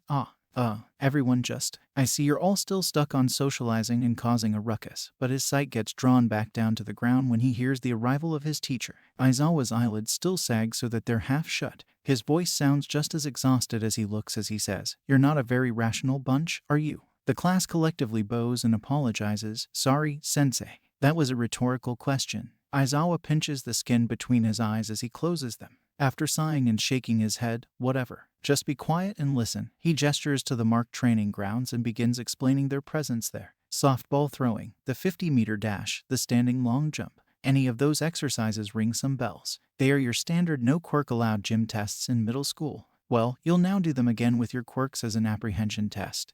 The sites, markers, and equipment suddenly looks familiar to the class. Someone is so thrilled about getting to use their quirk that they exclaim, "Whoa, awesome, awesome," which results in a harsh glare from their teacher. Did you not hear me say this is a test? Whoever lands last on the placement chart will be deemed not worthy of hero material and will face expulsion. Aizawa suddenly looks like a villain when his face stretches into a malicious grin. How's that for awesome? What? No way. The pink girl balks and becomes so pale that she loses her unique pigmentation. See, can he really do that? Hanta nervously scratches at the curved edge of an elbow while glancing around at the others, and the brunette girl tries raising her hand to object like she had in the classroom. But it's only the first day. Even if it weren't, that's totally unfair. Natural disasters, highway pileups, rampaging villains. I'd say the types of challenges you'll be facing should you follow the career path of a hero is also unfair. Aizawa shuts her up with a logical response before flicking his focus to the rest of the class. Consider this crash course your first taste of what that'll be like. Starting with Tenya, they start to murmur in solemn agreement. So this is what it's like to strive for the top. As expected of UA. He flexes his fingers to make his hand into a fist as he gets himself into the right mental state for the challenge. If we have no other choice but to overcome our obstacles. The girl with her hair tied back nods so that her ponytail bobs up and down with the motion. Izuku watches as everyone but himself comes to accept the teacher's terms. Hey, Midoriya, you gonna be okay? I mean, your quirk anxiety and all. Only when Kyoka places a hand on his shoulder does he get drawn out of his internal panic. He's relieved to see her consoling expression when he turns to look at her. Quirk anxiety. The brunette girl pipes in as she flicks her focus from Kyoka to Izuku for an answer. Kyoka shifts her hand to grab the brunette's shoulder next, a bit more roughly than she had with Izuku. Yeah, so keep your trap shut about what you saw when he saved you, alright. Her voice takes a sharp tone that surprises both the girl and Izuku before it levels out. For his sake, you'll do it if you're truly grateful. Oh okay, the brunette responds with a shaky nod. Then she stiffens straighter and nods with more resolve. I won't say anything. I promise. There's a commitment that time for her affirmation. Thanks. Izuku looks between both girls before turning his gaze downwards. He finds himself staring at his chest, placing a hand over his heart. But I'll have to use it eventually. And then there'll be no hiding. Izuku's voice catches in his throat before he can finish what he's saying. Back you go. Aizawa singles out the blonde boy, but his shout gains everybody's attention. Izuku is especially drawn to the mention of his former friend. How far could you throw in middle school? Aizawa waves Katsuki over from the rest of the class. 67 meters. Katsuki mumbles his answer while kicking a pebble that's in his path to the teacher. Try now with your quirk. Aizawa holds out a softball for the boy to take. After Katsuki grabs it, the teacher produces a handheld device that will track the distance the ball gets thrown. Give it all that you've got. He nods for the blonde to go ahead and perform to the best of his abilities. Katsuki looks between the ball in his hand and the teacher as he registers the permission to use his quirk. Heh. You want me to add some boom to my pitch, eh? He tosses the ball up and down to catch a few times as a wicked grin spreads across his face. Then, Katsuki winds up for the pitch, and he lets loose. Die. A massive explosion erupts from his palm that launches the softball into the stratosphere. Die. Izuku questions the brash boy's more cry under the cheering chorus of OOOs and ahs. Manly, Ijiro shouts through his shark-toothed smile. Izuku swears that he sees stars in the redhead's eyes. The applause diminishes when Aizawa starts speaking again. It's important for us to know our limits. The teacher's voice demands everyone's undivided attention as he explains the purpose of the physical exercises. That's the first rational step to figuring out what must be done to surpass those limits. He then shows them all the reading on the handheld device. 705 meters. Seriously? The invisible girl expresses her astonishment with a full body recoil and bounce. At least the boy with balls on his head takes notice of the emotive school uniform, her skirt flicking each way with her overly exaggerated motions. Whoa. A muscular boy with short spiked brown hair stares with wide eyes as he reads the number on the device alongside everyone else. Midoriya. Aizawa's shout startles Izuku so bad that the broccoli-headed boy almost falls from how hard he flinches. When Izuku looks around at his classmates and points towards himself for confirmation, his teacher nods. You're next. Aizawa raises his index finger to be aimed at the boy. Good luck. Kyoka winces sympathetically but tries to be as encouraging as possible for him. Izuku smiles to show his appreciation. Get up here and show me what you've got. Aizawa ushers the boy forward with his finger. Izuku takes a hesitant step towards his teacher. His shaky hand places itself over the cord beneath his gym jacket as he's asked, "Or is being a hero not your dream?" A crispy, cool draft of wind whips over a bombora. That same air catching a fragrance once the wave breaks. From that gust comes a light mist of brine.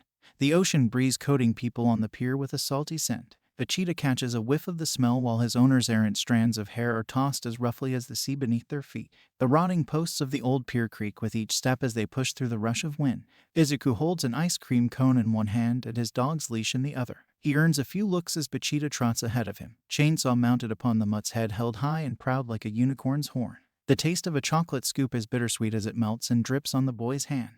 The sweltering sun beats down on them as much as it dries the wooden panels of the decking they walk on.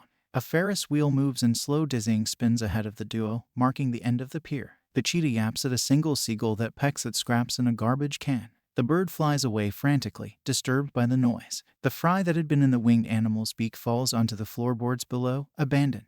The cheetah picks up the piece of food with his tongue and swallows it for himself, licking his chops with what must be self-satisfaction. The small dog's name tag sways with a jingle when he looks up at his owner for some sort of praise. Izuku just laughs and bends down to pat his pet on the back. The vending machines occupying the guardrails hum as the two pass by. An elderly couple whisper while they occupy the bench by the Ferris wheel. Izuku sighs as he finishes his ice cream cone. He remembers a time at the beach when his mom had sat there and waited for him to finish riding the amusement ride, a canned coffee in hand that came from those automats. A napkin stained with ketchup blows past, slipping through one of the spaces in the planking after a few uptakes and downtakes. The cheetah whines, looking up at his owner with concern. Izuku looks down before lowering himself onto one knee. "It's okay, boy." He pets behind one of the dog's ears. "We'll see Mama when we get home." The fur coat brushing along the boy's fingers is just as soothing to him as it is to the animal. Izuku's nose inhales the smell of buttered popcorn. The added salty touch unclear of whether that's the snack or the sea still. A smile glosses the boy's mouth as he stands back up. He just had ice cream, but he figures he can share another tasty treat with his loyal companion.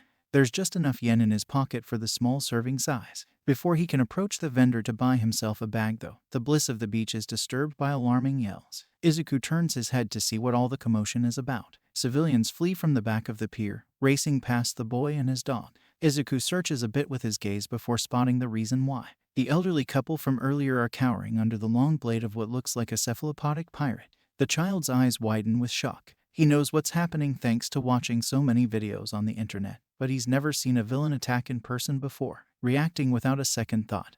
Izuku's legs move on their own. He lets go of Pachita's leash and runs towards the danger without any sense of how to help despite the desire to do so. The criminal's head turns, noticing him. The villain's face is the mantle of an octopus, tentacles trimming the bottom like a beard. The broadsword in one of the fiend's many suction-cupped hands flicks from the seniors to the minor. "Back off, stupid kid." A gurgled threat comes from the villain's mouth as he does an intimidating prodding gesture with his cutlass. Izuku doesn't listen. He ducks under the blade and latches onto one of the pirate's high-booted legs. Though small and light, the boy's improvised plan is to hold the criminal in place long enough for the seniors to escape.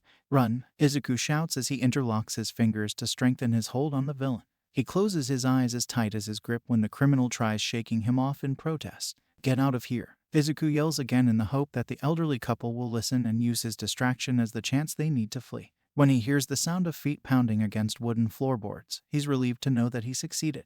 But the boy forgot about his own safety. The pirate shoves the kid off, knocking Izuku on his butt. The villain growls as he swipes at the air with his sword. "Brat, now look at what you've done." The old pair that Izuku rescued ran far enough away that the criminal can no longer victimize them. "They were going to be my payday." Izuku tries crawling backwards to also escape the villain's wrath, but the pirate simply stomps after him. Izuku whimpers when the steel sword raised above him glints in the sun.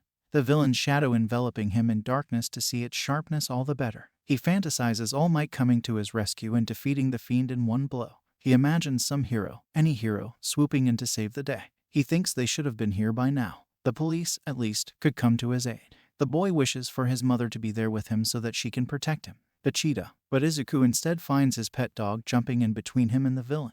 The little orange animal snarls with as much intimidation as he can muster while protectively placing himself between the criminal and his owner. The cheetah plants his feet and barks between growls, baring his fangs. The pirate hesitates, taken aback by the tiny creature's ferocity, but quickly recovers his own tenacity. "Why, you little mutt." The villain points his weapon downwards and thrusts it forward. The jab makes the blade spear Pochita, eliciting a yelp from the small canine. Tochita. Izuku shrieks as he catches his wounded pet in his arms. Tears stream out in large sprays like the blood spewing from the dog's injury. Izuku rolls over to get on his hands and knees, one arm clutching Pochita close to his chest so that he can make an effort to crawl away. The next yowl of agony comes from the blade passing through the boy's back and out the other end, stabbing into Pochita a second time. Damn dogs and kids. The villain withdraws his sword and more blood leaks through the planks of the pier. He brings his blade back down so that it lances through Izuku's shoulder in order to express his rage. I can't stand them. Izuku howls in torment as he holds Pochita close to him, their life liquids mixing into a sopping mess of red. The dagger cuts through them both a few more times, chopping at the boy and his pet until their breaths turn as ragged as their bodies. The villain cocks his boot back, winding up, and then kicks Izuku in the side with his pointed foot. The boy barrels through the wood railing of the pier, splinters raining down with him into the water below. He takes his dog with him, blood splashing against the ocean. Red blends with blue, the dark shades trailing behind Izuku and Pochita as they sink into the black depths of the sea. Izuku's eyelids become too heavy for him to hold open. The boy's hands slacken as they become numb and he's no longer able to feel Pochita in his arms. He's colder than he's ever been before. The ocean swallows him and he succumbs to the void. Izuku opens his eyes, finding himself out in the forest instead of underwater. The sun still gleams down on him, making him squint until he diverts his gaze. The heavy pressure that had been pressing down on his chest remains. He sees that the weight is coming from Pochita, the dog seated atop him. Both of their injuries are gone. Izuku wonders if he somehow fell asleep and took a nap in the middle of the woods. Except, he begins to recognize the part of the wilderness that he's in. It's the spot that he found Pochita at. It's where they first met. I've always loved listening to you talk about your dreams. A soft voice comes from Pochita's mouth that astounds Izuku. The boy becomes slack-jawed, unable to form his own words to respond with. It seems that Pochita wants him to listen instead of speak anyways when he says more firmly, "This is a contract." Izuku's chest blooms with heat, and he remembers the freezing ocean that had been killing him. "I'll give you my heart." Pochita leans in close and almost seems to sink into the boy's chest. In exchange, the bond between the boy and his dog grows exponentially. Their life forces merge together and bring them back from the verge of death. Izuku's eyes close and he's once again transported to a different location.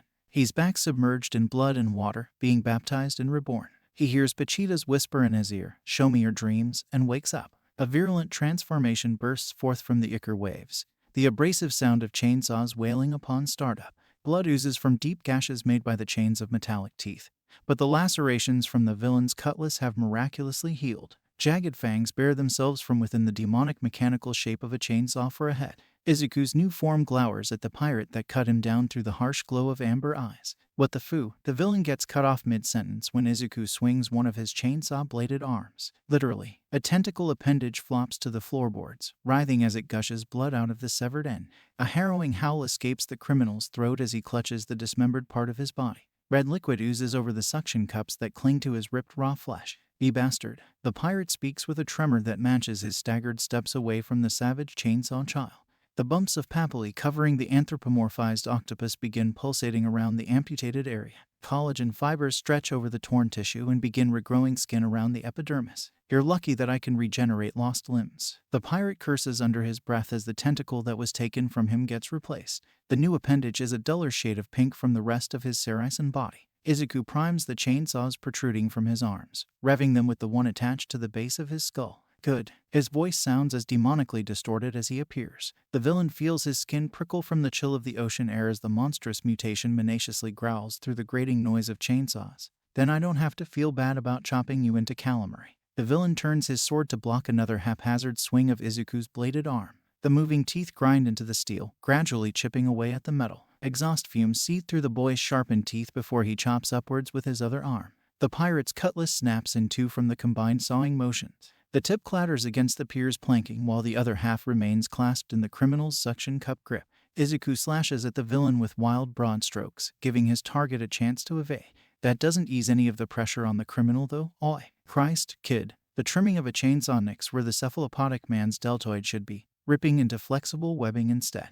Blood splatters the deck, spilling from the wound. Izuku heaves forward to get another cut in, but misses when the criminal sidesteps. The villain kicks the crazed child away with a desperate shout. "Are you trying to kill me?" Izuku's feet slide across the pier's slick surface, only stopping when he stabs the boarding with his arm's saw blades. The boy's body bends inward, but his modified head raises itself to glare at the villain. Spittle flies from the living engine's maw, fangs razor-sharp and gnashing together. "You killed Pochita." Izuku roars with the sound of his chainsaws. A grudge over a dog. The villain stares incredulously as the boy tears his saw blades free from the deck. Terrified and without a weapon to defend himself, the octopus hybrid spews a jet of black ink from his siphon-like mouth. The wall of darkness blinds Izuku momentarily, allowing the criminal to scramble out of the raving chainsaw's reach. Suddenly, a boat comes through the tide beneath the pier, much to the villain's relief. The ship is steered by a fellow cephalopod criminal, Innsmouth. The octopus twin bellows to his partner from below. "Brother." Innsmouth waves his arms high to signal for the boat to turn back around for him. Izuku manages to wipe away the ink covering his eyes just as the villain grins with newfound confidence. Dark rings smudge the green under the yellow orbs of the chainsaw mount as the boy watches the villain run for the railing.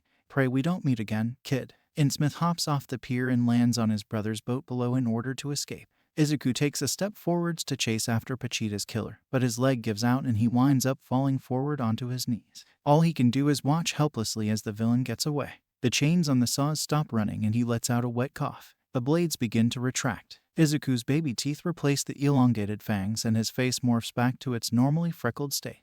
He's left a sobbing mess in the middle of the blood-stained pier. Dangling from Izuku's sternum is the same pull cord that had been Pochita's tail, the only remaining part of his dog.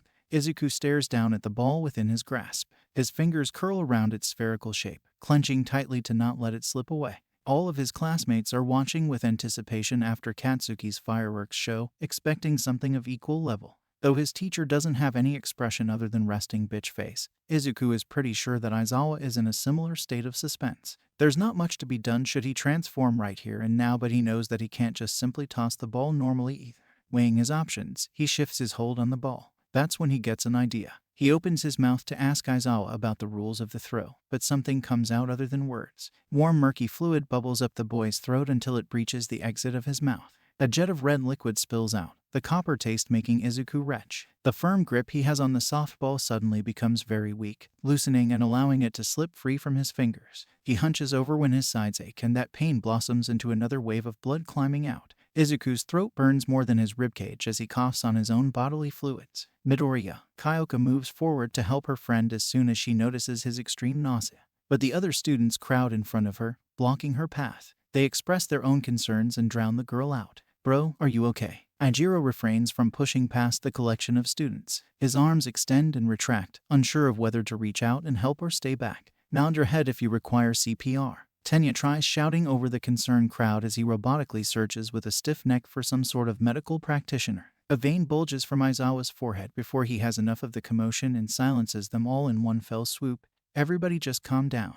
The class recoils in fear from the scary shout. Meanwhile, Izuku still struggles to get a hold on his breathing. "Midoriya, are you feeling all right? Can you tell me what's wrong?" Aizawa places a consoling hand on the boy's back as he leans down to the same level. "I'm fine, sensei." Izuku wipes his mouth with the back of his hand. The blood on his lips smears across his cheek from the motion. Just. Another coughing fit stalls the boy's speech. When he finally gets a handle on himself and he comes up with an excuse, his eyes widen with realization as he says, "It's just allergies." All the times that his mother had similar hacking habits suddenly set off alarms in his mind.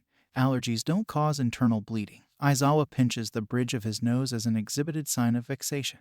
When his hand falls away from his face, he doesn't hide his frown either. "I think you should go see Recovery Girl." Though the teacher's tone conveys an amount of worry Izuku usually only hears from his mother. Izuku forces himself to stand upright, trying to blow off the incident as casually as he can. "Really, I'm fine." But his hoarse throat heaves a nasty cough that puts him back down. Izuku covers his mouth with his hand as he gags. When he pulls his hand away, blood dots his palm. "Let me rephrase that. You're going to see Recovery Girl." Aizawa's tone turns stern as he helps Izuku regain some composure. The elaboration of that sentence being an order and not a request forces the boy to numbly nod in agreement with his teacher. Somebody should walk him there. A few of the students part for Kyoka when she speaks up amidst the grouping of them all. When the girl gets a few stares, especially a sly one from the hornpin cat, she blushes profusely. To make sure he gets there safely. Her ear jacks wriggle with her arms as she tries to conceal her embarrassment.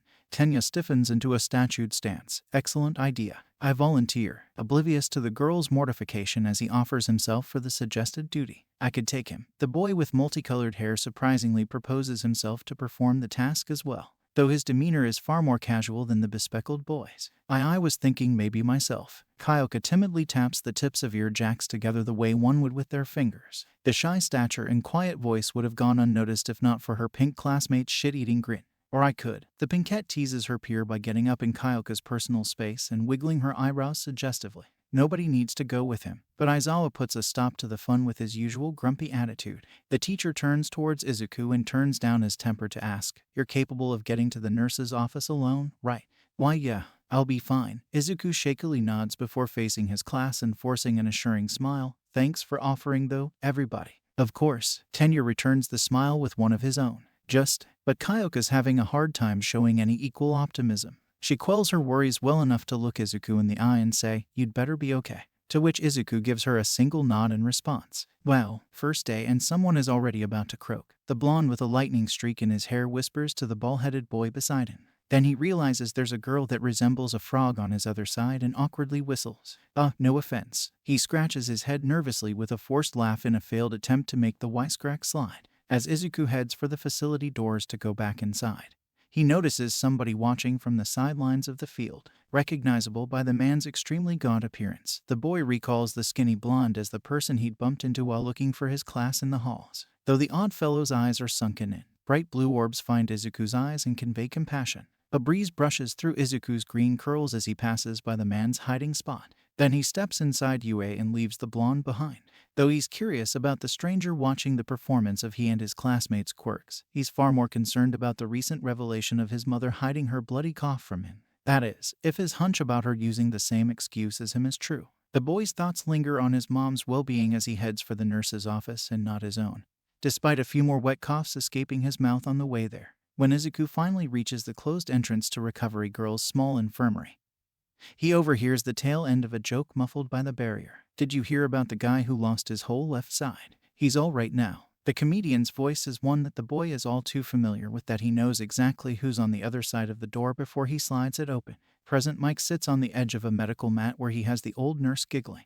The hero notices Izuku before she does. "Hey little listener, don't you know you can't tell a knock-knock joke without knocking first?" Izuku blushes in embarrassment before trying to pull the door back closed. I didn't think about. His tugs on the sliding mechanism work to no avail. "Sorry." His face flushes even redder when he hears Present Mike laughing along with Recovery Girl. "It's no problem, dearie, come on in." The school's nurse ushers him to enter her office once she stops giggling. Present Mike nods next to her. "It was only a joke, kiddo." Izuku notices the hero's usual hairstyle of a singular spike tuft has been opted for a neatly tied man bun. It's odd seeing the pro during his off hours, an ordinary outfit instead of his uniform making him appear like a civilian.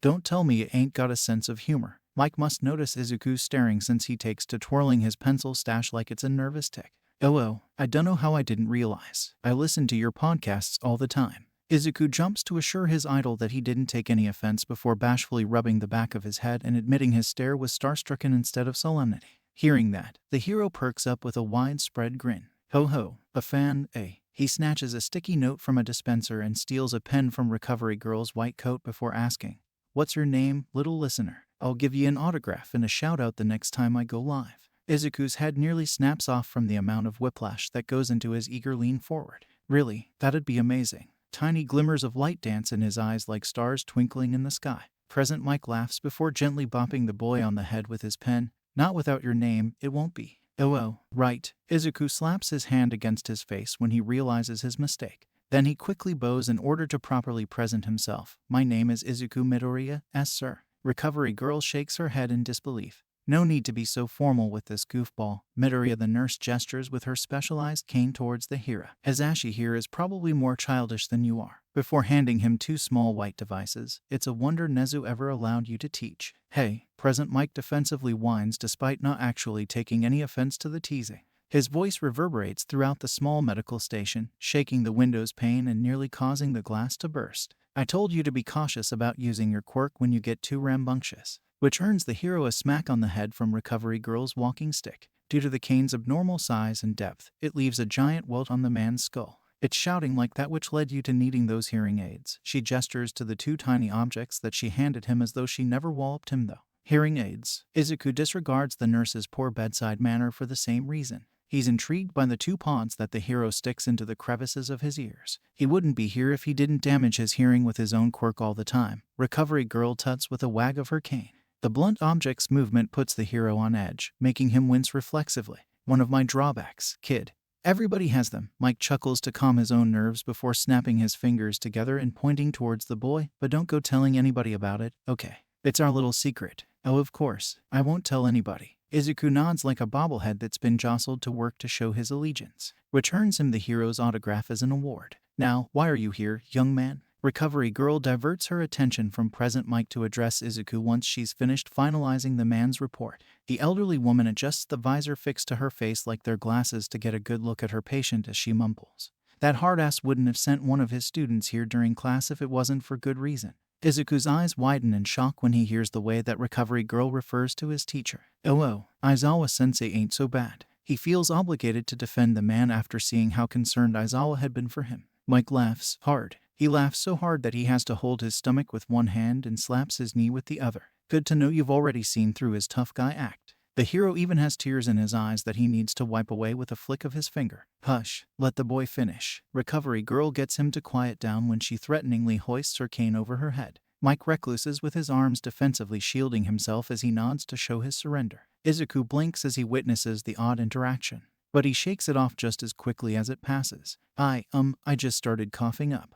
Blood. The matter of his health is much too glaring for him to worry about heroes getting abused by old ladies right now. Mike and the nurse share a quick glance before Recovery girl starts searching through one of her desk's drawers. Really now? Any theories as to why? Izuku shrugs and stares down at the floor. No, that's why he sent me over. Grinding the crook of his shoe into the tile suddenly feels as oddly calming as it did to pet Pachita. Alright then, have a seat and I'll run some tests. Recovery girl finally finds the tool that she was searching for and gestures to have Izuku sit down. In order for the nurse to make room, however, she first shoos her other patient away from the spot. As for you, you're a grown pro hero. Quit your whining and get back out there. She practically chases present Mike out. Oh, but I didn't even get a lollipop. Mike complains like the man-child he is as he's pushed out the door. His heels screech against the floor in protest as he tries to stop the mad woman from forcing him to leave. Shoo, you buffoon. But it's no use when she resorts to violence again by raising her giant walking stick. The massive syringe-styled cane swings like a broadsword that the hero has to dodge with a duck. Nice meeting you, Midoriya. Mike shrieks with a wave goodbye before fleeing the area with speeds that would rival the pro hero in Genius. The blonde even manages to kick up dust in his wake like smoke from an engine's exhaust pipes. You too. Izuku calls after Mike in the hopes that the hero can still hear him. Then, Recovery girl slides the office door closed. Now, tell me, when did you start coughing up blood? The nurse uses a stethoscope to check the boy's heartbeat first. During our quirk apprehension test, Izuku glances nervously at the other medical equipment she has on standby though. Some of the tools look like they'd cut more than his chainsaws once he transforms. That man, skipping ceremonies and straight to business. Recovery girl's face tightens like she just sucked on a lemon. She finishes listening to his heartbeat and begins to take his blood pressure while asking, was it outside? Izuku raises an eyebrow, surprised that the woman guessed correctly. Yeah. He wonders where she's going with her analysis so far. You could have just been suffering from nerves or the heat. You seem like the jumpy type that you might get a case of the first-day jitters. The nurse shares her theory as she moves on to the next test. A weird bracelet straps itself around each of Izuku's wrists like a pair of handcuffs. Oh, you think? That's a relief. Izuku relaxes when he hears that his condition may not be so bad. He has a sliver of hope that his mother may just have seasonal allergies after all. Or, oh dear, until Recovery girl reads the output on the device attached to Izuku's wrists. The boy stiffens when he hears the tone of her voice. What is it? He worries for the worst as he tries to gauge her pensive frown. Recovery girl removes the device from Izuku's wrists to replace with a wooden mouth stick. Let me take a quick swab from your mouth. She instructs him to open wide so that she can place it under his tongue. Izuku tries not to gag on the stick in his mouth as he lets her move it around to get a sufficient amount of saliva. Once Recovery girl is finished, he swallows the remaining amount of spit that she didn't get. Good boy. He's suddenly taken by surprise when she shoves something else into his mouth though. Have a gummy much to his relief. It's just a sweet treat that tastes like cherry once he begins chewing on it. Thanks. He mumbles through a mouthful of the small snack before swallowing it down. Recovery girl sticks the DNA sample into a machine that quickly provides results. The nurse looks through a microscope at the slides. Oh my. Her tone from earlier hasn't changed. Midoriya, does anyone in your family exhibit similar coughs often? She spins around in her chair to face the boy that she's taken to study. My mom. I think. Izuku begins squirming from his spot now that his worry has ventured from himself to his mother. He finds it hard to sit in place as he waits for Recovery Girl to deliver his diagnosis. I see. The nurse hums as she cross-references her findings once more. Only after she's certain of the result, she shares with him her discovery. I believe you've inherited a disease through your gene pool. Izuku's fingers curl to make his hands into fists when she adds, quite severe too, I'd say. He finds it hard to believe. The room suddenly seems out of focus. He sits back, trying not to pass out. Really? He breathlessly asks for confirmation that this isn't some elaborate prank set up between her and Present Mike. He idly waits in denial of the harsh reality. Yes, I'm surprised you failed to notice or be checked until now, but Recovery Girl pulls no punches and tells him the truth. She sounds sympathetic, but it still hits the boy hard. What do I do? What can be done? Izuku sits forward to lay his head in his hands as he tries not to cry. If it were just him, he'd not be so worried. His mother, though. He feels himself becoming numb when he realizes that she's been keeping her condition from him all this time. Not much, I'm afraid. Recovery Girl gets up from her chair and uses her cane as a crutch to get near the boy. Once she's in his proximity, she places a consoling hand on his knee. First and foremost, I think we should call your mother. She tries to sound as soothing as possible when she sees how rough he's taking the news. Oh, yeah. He numbly nods when he thinks about actually talking to her about it, now that he's inherited her sickness. He can only imagine how she'll take the news herself. She's gonna freak out, he sighs in sorrow. I can imagine. Recovery Girl nods in understanding. She gestures to a spare cot for him to lay on before going for the landline phone. In the meantime, you can rest here and take the rest of your classes off. Hearing that he'll be kept in the nurse's office and isn't allowed back to class, Izuku sits up straight with a sudden renewed source of energy. He tries to argue, but no buts, young man. I don't want you straining yourself any more than you already have, but gets met with a whack on the head like Present Mike had. Izuku rubs the throbbing bump that Recovery Girl leaves behind. But it's the first day. His whine is both a mixture of physical and emotional pain as he surrenders to the nurse. He's led to the bed against his will and plops down in defeat. Which means you won't miss much. Recovery Girl has the kindness to offer him assurances at the very least before leaving him to wallow in self-pity. I'll write the proper notes for your teachers that you should be fine. Okay. Izuku slumps over to rest his head on the bed's soft pillow with a sigh. Before long, he's closing his eyes and drifting off to sleep. The boy dreams of drowning. He inhales his own blood, left unable to breathe.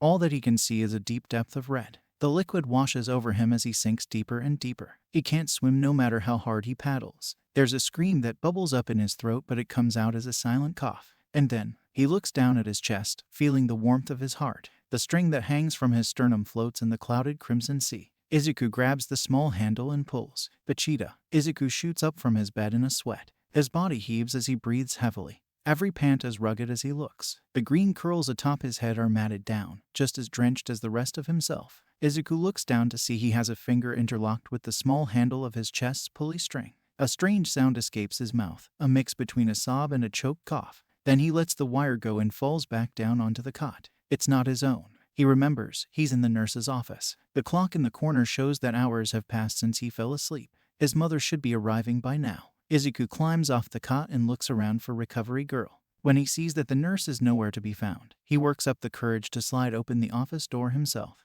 He nearly has a heart attack when he finds someone on the other side. The girl opposite of him jumps in equal alarm, a startled shout escaping her lips. Jiru. Izuku recognizes his friendly classmate but can't conceal his surprise to see her. Kyoka is just as shocked by the sudden removal of the barrier between them, but contains her composure in contrast to the boy. She averts her gaze and twirls a jack absent-mindedly. Hey. Izuku adopts her strategy, avoiding looking directly at her while adorning a mild blush. He fidgets in place as he tries to think of something to say back before settling on asking, "What are you doing here?" Suddenly, Kyoka flares up with her line of sight lifting to glare at him. "I came to check on you, stupid," she snaps incredulously. Realizing her reaction was a bit much, she recoils and simmers down. I was worried about you." Her gaze falls back to her feet. Izuku blinks after registering her outburst. It takes him a while to process, but he eventually jumpstarts his brain when he scratches the back of his head. "Oh, I never did come back to class, huh?" A dry laugh escapes his lips when he thinks about his first impression to his peers. "Everyone kept asking about you." Kyoka consoles him as though reading his mind.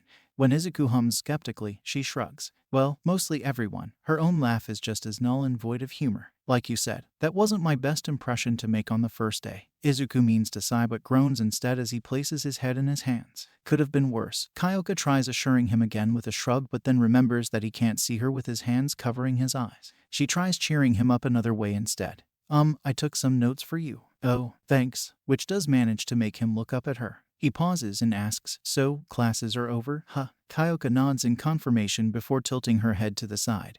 Are you able to head home now? I guess. Izuku glances around as though he's searching for the answer. When he finds nobody other than himself and Kyoka still, he shrugs and explains, recovery girl called my mom and I fell asleep waiting for her. Gotcha, Kyoka nods. A moment of silence passes between the two before she takes to her habit of curling an ear jack on a finger. I was gonna say we could walk together, but...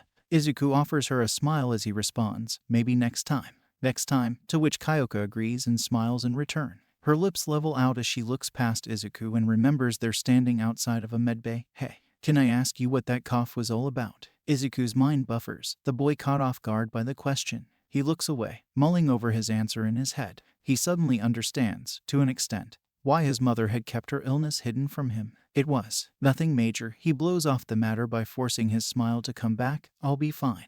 Though, Kyoka doesn't seem so convinced. You know, I can hear a person's heartbeat to tell if somebody is lying to me. Her soft tone sets Izuku on edge and he's suddenly very aware of the pounding organ in his chest that she's speaking of. The girl reaches out, quickening the thrumming before her hand even makes contact with his chest. But yours ever since I met you has always sounded. Her eyes are as alluring as her lingering voice when Izuku looks into them, different. Izuku's lips part, exhaling the breath that he didn't realize he had been holding in. Different. He stutters as he feels the warmth of Kyoka's gentle hand transferring to his tone of voice. The girl nods, leaning in with the movement, her lips also parting to say more. Oh my, but there comes an intrusion to their private moment before things can continue. A woman with green hair like Izuku's glances between them as she coyly asks, am I interrupting something?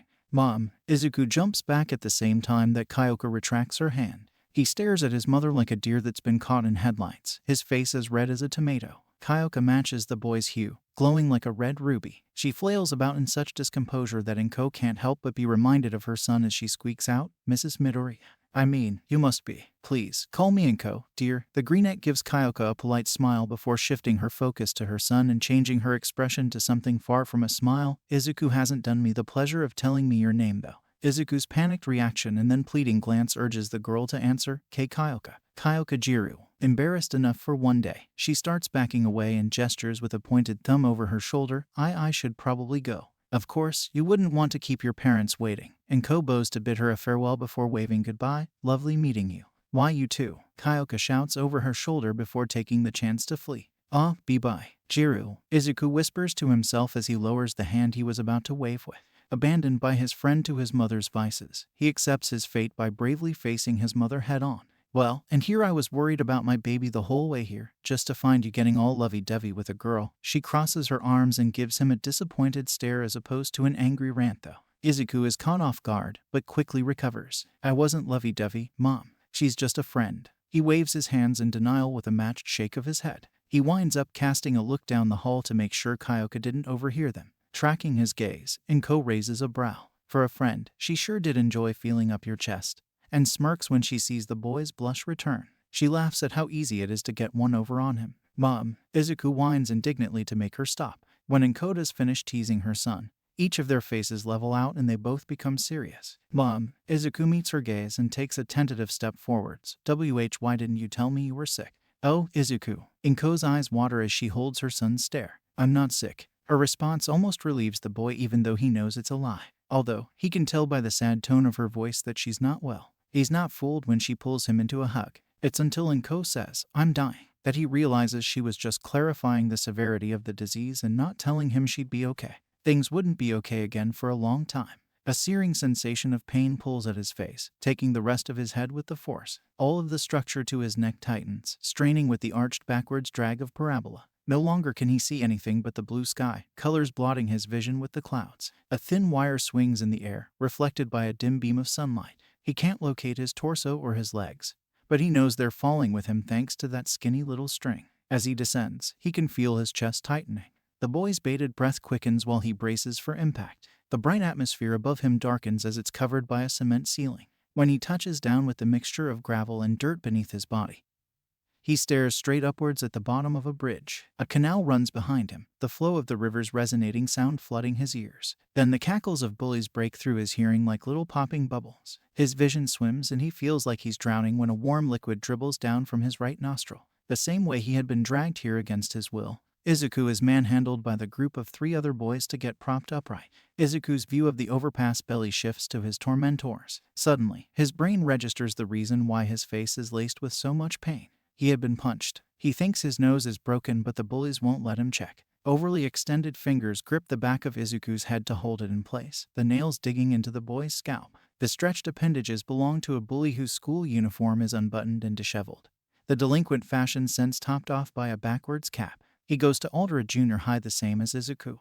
Ahead of Izuku, side by side with his former friend Katsuki Bakugo, is a plump boy kept afloat by 2 draconic wings. The flying bully's rounded face grins ear to ear, smile reaching the sideburns of brown shaven hair. He snickers before ceasing the flap of his wings and stepping foot on the earth's soil. Grandpa says you got a quirk now. Katsuki forms a fist and smacks it against the palm of his other hand, cracking his knuckles so that the resounding pop sounds like sparks coming from his quirk. Show us what it is, shitty Deku. The spiky-haired blonde spits his demands that literal saliva droplets spray out of his mouth. Izuku struggles in vain against the grip of elongated fingers coming from the bully behind him. The sound of rushing water in the canal reminds the boy of his transformation on the pier. Tears prickle at his eyes and his lip quivers before the rest of his body begins shaking. I can't. Katsuki's eye twitches, his knee-jerk reaction to the refusal one of anger. Why the fuck not? The blonde glares into the innocent green orbs of his former friend with burning red dots in search of an honest answer. When Izuku doesn't respond right away, Katsuki comes to his own assumed conclusion. You think it's better than mine, nerd? I doubt that. The bully with stretched fingers cackles confidently. A cocky grin stretches across his face as he tilts his head to one side. You sure you heard right, Tsubasa? Maybe your grandpa meant someone else. I know what I heard. The bully with wings bristles before crossing his arms. He holds the pose while pondering to himself in deep contemplation for a bit, then snaps his fingers upon having an epiphany. I know. Get his shirt off. What? The boy forcing Izuku to stay still jerks Izuku with him when he recoils in shock. Katsuki doesn't have quite as outward a perturbed reaction other than his face scrunching up and the question, why? Tsubasa flaps his arms at his sides with a beat of his wings, agitated that his friends aren't listening to him. There's supposed to be something attached to his chest.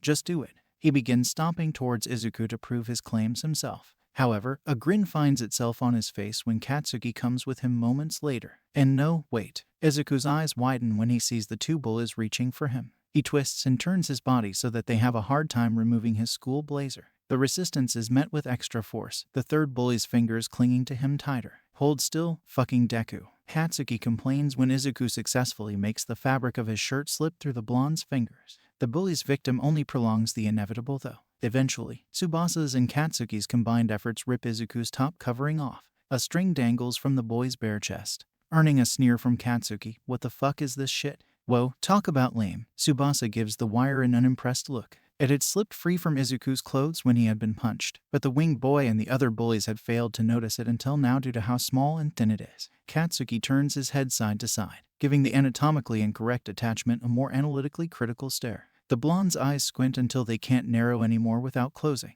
What are you, a shitty wind-up doll? He sounds disappointed while his face morphs into a deep frown. The bully holding Izuku breaks into a fit of laughter. Yeah, you gonna play us a lullaby if we pull on it? His stretched fingers probe for the thin string's handle with a tiny twiddle. Izuku draws away from the prying hand, panic overtaking his features. No, don't. But his rebellion is easily overpowered and he can only watch with wide eyes as the string attached to his sternum gets pulled on.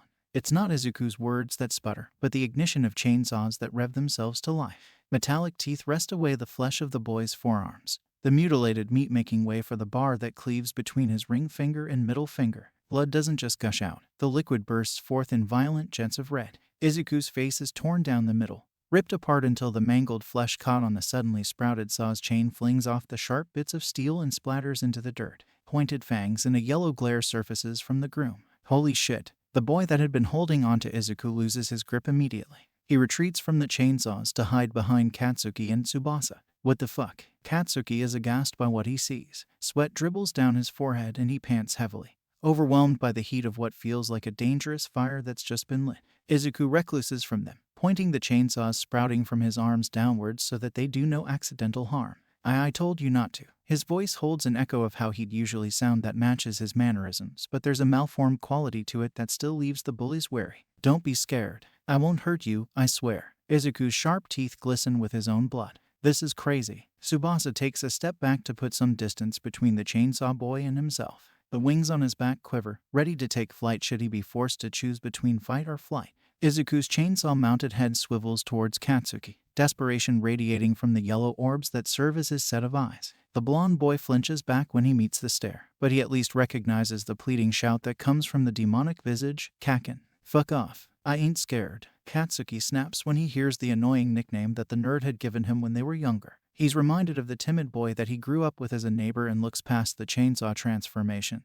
He's still the same old weakling Deku. Tsubasa shoots Katsuki a look of uncertainty, still iffy about Izuku's metamorphosis. He keeps his feet planted, refusing to go anywhere near the macabre of chainsaws. But Bakugo, now he's got a. The boy pauses to glance over at Izuku before lowering his voice just above that of a whisper, a villain's quirk. Still hiding behind Tsubasa, the bully with a backwards baseball cap hears his friend and has an epiphany. No way, I just realized. The delinquent raises one of his shaking, stretchy fingers to point at Izuku. You don't think his dad is Toxic Chainsaw, do you? Hearing the accusation about his absent father, Izuku jumps upright to refute those claims. No, he works overseas. He's not. Yeah, right. I bet that was a lie your mom told you to make you feel better. The long-fingered bully yells over Izuku's shouting before cowering behind the boys that he's using as human shields. Your dad's totally a villain. Tsubasa nods in agreement with his friend while trying to swap places to no longer be the one positioned in front. No, he's not. Izuku wails through sharpened teeth as his arm saws carve into the ground soil. The bullied boy would be weeping if his transformation allowed him to. Tell them, Kaken. Izuku pleads to his childhood friend to defend his family's honor with hopeful desperation.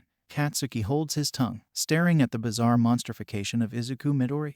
He studies the blood-soaked school uniform dangling from the boy's body, the same as the string attached to the base of Izuku's chest, brown like the dirt. The sleeves are shredded from where the chainsaws came out. Katsuki knows for a fact that quirk isn't even your own, is it? Tsubasa twists his head to look towards Katsuki in confusion. Huh, what's that mean? But the blonde ignores his fellow bullying partner. Katsuki's focus is on Izuku even while the boy avoids looking back at him. Is it, Deku? Katsuki shouts to regain Izuku's attention. Slowly, Izuku raises his steel-covered head. The chainsaw protruding from the base of the boy's skull is a familiar sight to the blonde even if he hadn't seen it on Izuku before now. Kaken, Pachita is. And Izuku's weak wet voice is all the confirmation that Katsuki needs to finish putting two and two together. Tsubasa shares a quick glance with the boy next to him, not quite getting it himself. Bakugo, what do you mean by that? The shaven-headed bully tries prying for answers again when the baseball hat bully shakes his head. Quiet. Katsuki snaps for the two extras to shut up.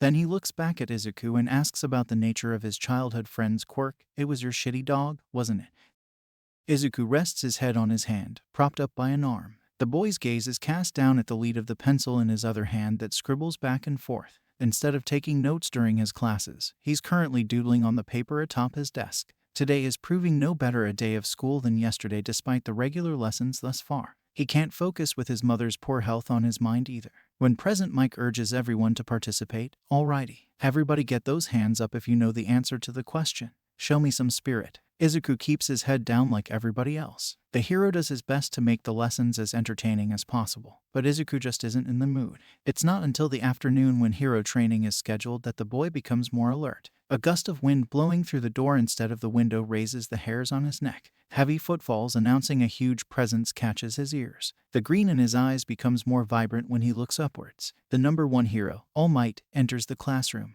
Izuku's favorite idol is enough to lift his spirits, perking him right up. I am here. The symbol of peace announces his arrival with an extravagant flourish of the cape that trails behind his brisk movements, coming through the door like a normal person. The boisterous boom of the massive man's voice travels through the room, getting the class pumped like a crowd at a concert. It's All Might. Ijiro excitedly exclaims the obvious with an eager lean forward. Stars dance in his eyes, beaming as bright as his pointed grin. Incredible, as expected of UA. Tenya claps his hands together in an effort to get a standing ovation from the rest of the class. He's the only one that gives a round of applause. Is he really gonna teach us? Hanta smiles a bit more broadly than Ijiro as he glances around the room to gauge everybody else's reactions to All Might as their teacher. The pink girl with horns adorning the top of her head points out the outdated suit that the hero chose to wear. That's his Silver Age costume. It's a uniform that gives nostalgia but a questionable choice during the modern day. A red and yellow mismatch of muscle expands and contracts as the mighty hero gives a hearty guffaw in response to the children's reactions. Izuku marvels as his idol silences them all by sheer laughter alone,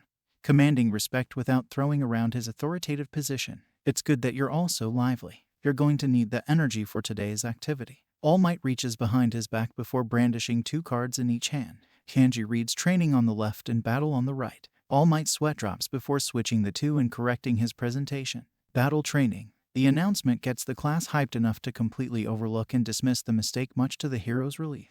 No time to dally. Basic hero training is a class that will put you through all sorts of exercises to mold you into heroes. He rolls with the crowd's wave of cheers before tossing the labeled cards over his massive shoulders and replacing them with a tiny remote. You were wondering why I wore my old costume. Well, because today you'll be adorning your own outfits. All Might presses a button on the small device and cubicle lockers begin descending from the ceiling over each respective student's desk. A round of awe overcomes the teens when they witness the spectacle of technology. In accordance with the quirk registry and the special request forms that all of you filled out before being admitted, these are. All Might tells them all what's inside each of their private containers before they even have the opportunity to look inside them. Costumes. A large margin of the class cheer together while they each begin opening their lockers. Vacuum-sealed bags lay stacked atop the other in the bins. Clothes distributed evenly and any support items stowed away in a separate slot. Izuku clutches his own uniforms bagging closely to his chest. He remembers a time when he was younger that he had fantasized what his hero suit would look like. Being such an All Might fanboy, most of his early designs were just rehashes or cheap replicas of the #1 hero. After getting his quirk and maturing with age, though, Izuku started to think more practically. Izuku rolls up the sleeves of his white dress shirt, folding them at the cuff and then refolding them until they reach his elbows. It was either a zipper or buttons for him to have easy access to the ripcord fixed to his chest. He went with a button down, considering the look could be less conspicuous than a straight-up jumpsuit. To appear a little more formal, Izuku included a black tie. His father had never taught him how to wear one properly, that it hangs loosely, but it matches the untucked hem of his shirt in a sense of style. When Izuku reconjoins with everybody else, he's relieved to see a variety of peers that went both ways, so he doesn't have to worry about feeling like the odd one out. He's especially glad to find out Kyoka's costume is much like his own in terms of appearing like ordinary clothes. The girl wears a black leather jacket despite the sweltering sun's heat, which makes the boy chuckle. Her boots have stereos built into their shafts, no doubt for her quirk's optimization, and Izuku's eyes can't help but be drawn to the choker around her neck. Kyoka gives him a once-over during the same time that he takes in her fashion sense. Plain approach, huh? Her smile turns slightly sly as her eyes travel towards his messy tie. Suits you. Having had prior experience fixing her father's ties, she adjusts it properly for him. Though this looks a bit better, Izuku blushes only a little bit, much to his credit, when she invades his space to help him. The boy tries to redirect his gaze elsewhere while he mumbles in his defense, "Your clothes are pretty normal too, you know." Kyoka raises a single eyebrow before backing away. "That's not very nice." Her hands go on her hips while she feigns offense. "Shouldn't you know that you're always supposed to tell a girl she looks nice?" Izuku blinks when he returns his gaze to her. He has to quickly look away again. "You do." His next mumble comes with a blush that is Kyoka keeping her brow raised. Izuku shifts from foot to foot before clarifying. "Look nice, I mean." Kyoka's blush matches the same hue as her salmon pink shirt. It's her turn to look away, completely embarrassed by the compliment. Shut it. She raises her jacks as a threat when she senses his eyes still on her, not the neck. Izuku covers his throat with his hands to avoid getting jabbed by the weaponized jacks. However, by defending only that part of his body, he leaves his torso exposed. "My kidney." He feels a jolt go through him when Kyoka uses her quirk to blast his side with the vibration of her heartbeat. While Izuku cradles in on himself, he completely misses the arrival of another. "Whoa, looking fancy." A feminine voice aimed at him is his only way of knowing somebody else has joined him and Kyoka in their conversation. He hadn't anticipated that. "Didn't expect that from you, Deku." But nothing could have prepared him for that same girl to use his childhood nickname either. Izuku sits up, the pain in his side from Kyoka's attack long forgotten. What did you just call me?" His voice sounds distant from him while he tries to catch up with what he just heard a classmate address him. It's the girl with a brunette bob, the one that he rescued from the zero-pointer. She's wearing some sort of skin-tight black and pink space-themed suit that shows off her body's shape. "Deku, isn't that your name?" But Izuku is more fixated on the words leaving her mouth rather than the rest of her. "Why would you think that?" He can't help but let some of his frustration slip into his tone when he recalls all the years of bullying he had to endure with that nickname. The girl picks up on his mood and loses her oblivious bubbliness. Joy bursted by nerves. She anxiously wrings her hands together while saying, Bakugo was calling you that earlier, so I thought. It's a cruel nickname that means useless, but Izuku hears enough that he stops her mid-sentence. He's not sure if his former friend is spreading rumors or trying to start trouble, but he shoots the blonde a glare regardless. Katsuki returns the look with a glower of his own, noticing the tension between the two boys and realizing that she made a grave mistake. The brunette hastily tries to apologize. She steps towards Izuku to grab his arm. Oh, I'm sorry, I didn't. Shall we begin, Zygotes? But All Might crashing down like a comet interrupts any and all conversations that Class 1 is having. An epic pickup of dust sweeps through the small crowd, anyone with capes or hair exposed having both blown into disarray. All Might shouts over everyone's coughing as they fan away the fine particles onto indoor anti-personnel battle training.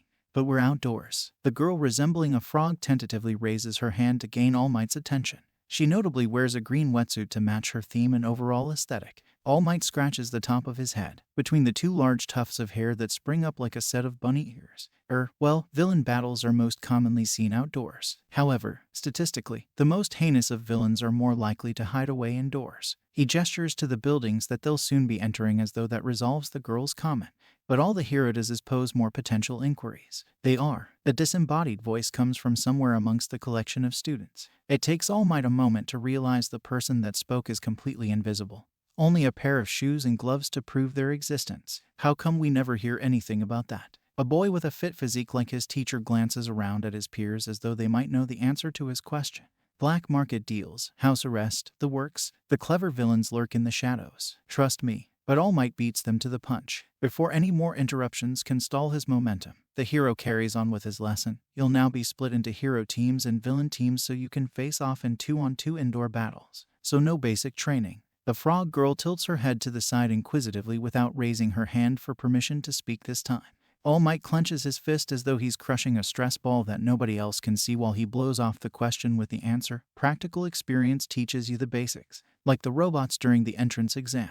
The shortest of the class draws All Might's heightened gaze downwards towards the boy with balls atop his head. All Might flicks his index finger forward to point at the boy, singling him out to state firmly, the distinct difference being that you won't be fighting robots, young man. Izuku finds himself subconsciously nodding, thinking about the damage that can be done with his quirk and the intense contrast between machine and human. Fuck the difference, but not everybody in his class shares that same sentiment, especially not Katsuki Bakugo. Izuku frowns when he sees his childhood bully popping off a few sparks via explosive quirk. Can't I just blow everyone away? All Might opens his mouth to respond to the blonde, but gets interrupted by the girl with the pointed ponytail. What determines victory? At least she has the decency to raise her hand. Are you going to threaten to expel someone like Mr. Aizawa did? Not like the brunette girl who keeps her arms tight at her sides. She nervously looks up at All Might, expecting the same treatment as their homeroom teacher. How do we proceed to divide ourselves into teams? Tenya chops in a straight solid line with his hand as though he's splitting the groups himself. He stands at the center of the class, trying to draw All Might's attention from the other questions to have his own answer. How fabulous is my cape? But a boy covered in glitter and sparkling armor outshines Tenya like a living spotlight. The shawl in question flails around with extravagant gestures to draw everybody's eyes. Holy shit. These kids are killing me faster than my injury. All Might grumbles through gritted teeth as he places a heavy hand over his left side. Before anyone else can bombard him with any more questions, he shouts over them all, just a moment, and takes the time to flip through a manual. Everyone is shocked to see the teaching booklet that the #1 hero frantically searches for answers. But what shocks them even more is when he snaps it shut to reclaim control of the situation. Listen up. Here's the deal. The villains have a bomb to guard and the heroes have to retrieve it. There's a limited amount of time for either team to successfully capture the other or achieve those objectives. The frog-like girl slowly starts raising her hand from her crouched position. What about? Your battle partners will be decided by drawing lots. But All Might cuts her off when he pulls a set of boxes seemingly out of thin air. Any other questions before we proceed? The hero is just as quick to end the string of inquiries before anyone else can try interjecting. No. Great, much to the frog girl's disdain, but the first team is comprised of Midoriya and Uraraka. All Might draws 2 balls from the first box to begin creating duos. Izuku looks around his classmates before identifying Uraraka as the brunette girl he's already relatively acquainted with. They will be. All Might reaches into the other small crate before announcing, villains. Izuku feels a twinge in his chest. He tells himself it's all by chance, not done deliberately. Yet, he can't help but succumb to a mood swing. any excitement he had felt about technically meeting All Might and engaging with his classmates during hero training dissipate. All he can see is Katsuki's cocky grin aimed his way. All he can hear is the echo in the back of his mind that he's on the villain team they'll be up against. And the situation only worsens for him when All Might announces his opponent, Bakugo. Izuku almost misses hearing who Katsuki's teammate will be, and Ida, his mind falling further into a spiral of distraught emotions. He doesn't listen to All Might declaring the other teams, nor does he fully comprehend going through the motions of preparing for the start of the first round. He vaguely recalls Kyoka's encouragement when he finally comes to at the actual battlegrounds. But by then it's too late to thank her. His partner, Uraraka, looks at him with concern as she removes the visor covering her face. "Are you okay?" She stares at him with auburn eyes that seem sincere enough to Izuku that he relaxes in her company, though anxiety lingers over him still due to Bakugo. "Yeah." Izuku's response is an unconvincing whisper that keeps Uraraka staring. He clears his throat and tries sounding more resolved as he says louder, "Thanks for asking." The brunette takes the hint, nodding. "So, Bakugo is the one that gave you that mean nickname? Huh." She surprises Izuku when she expresses herself as having a lot of energy with a fist pump. "Let's use this as an opportunity to get back at him." The boy blinks back his shock as she explains, "I don't like that he tricked me into calling you something you don't like, so I'd like a little payback myself." It won't be so easy, but Izuku diverts his focus from her to the dark hallway ahead of them. He half expects his enemy to come flying out of it already. "He'll be coming for me regardless of what Ida says." The boy's gaze flicks back to the fake nuclear weapon that they're supposed to guard. "Plus we've got the bomb to protect. So it's like you and Bakugo are fated rivals then. You two will duke it out one-on-one." Uraraka mimes having a boxing match by jabbing at the air. When she sees Izuku isn't quite as enthused by the prospect of fighting his childhood bully, she simmers down. "Does that mean you'll be using your quirk?" The girl tries to be as delicate as possible as she treads the topic of his quirk like thin ice. Izuku looks down at himself, placing a hand over his chest. He feels the rise and fall of it as he breathes. "Probably not." His voice is distant while his mind wanders to the past. Bakugo. He's a jerk, but I can't risk killing him when he's finally finished reflecting. Izuku drops his hand and refocuses on Uraraka to ask, "What about you? What's your quirk?" At that, the brunette perks right back up. "Oh, I can make things float." She lightly taps on the fake nuke to demonstrate. The object lifts into the air and levitates in place just like she said. "So long as all 5 of my fingers touch the item." Each digit twiddles on her hand before she brings them together and deactivates her quirk. Izuku hums as he places his hand to his chin to come up with a strategy. The bomb is made of paper mache, so it's not too heavy already, but that'll help make it a bit more mobile. He thinks aloud so that his partner can follow along. "Ada is fast. I recognize his name as part of the Ingenium family." "Whoa, really?" She interrupts with an exclamation of shock upon discovering her classmate is related to a pro hero. Izuku nods and gestures for her to settle down. "Yes, but listen, he's fast, so you're gonna have to stay ahead of him and not sit in one place if we're to split up." He glances over his shoulder to look down the hallway ahead of them. He suddenly wishes they had explored the facility a bit more to know the layout better. "Got it. That's a good plan."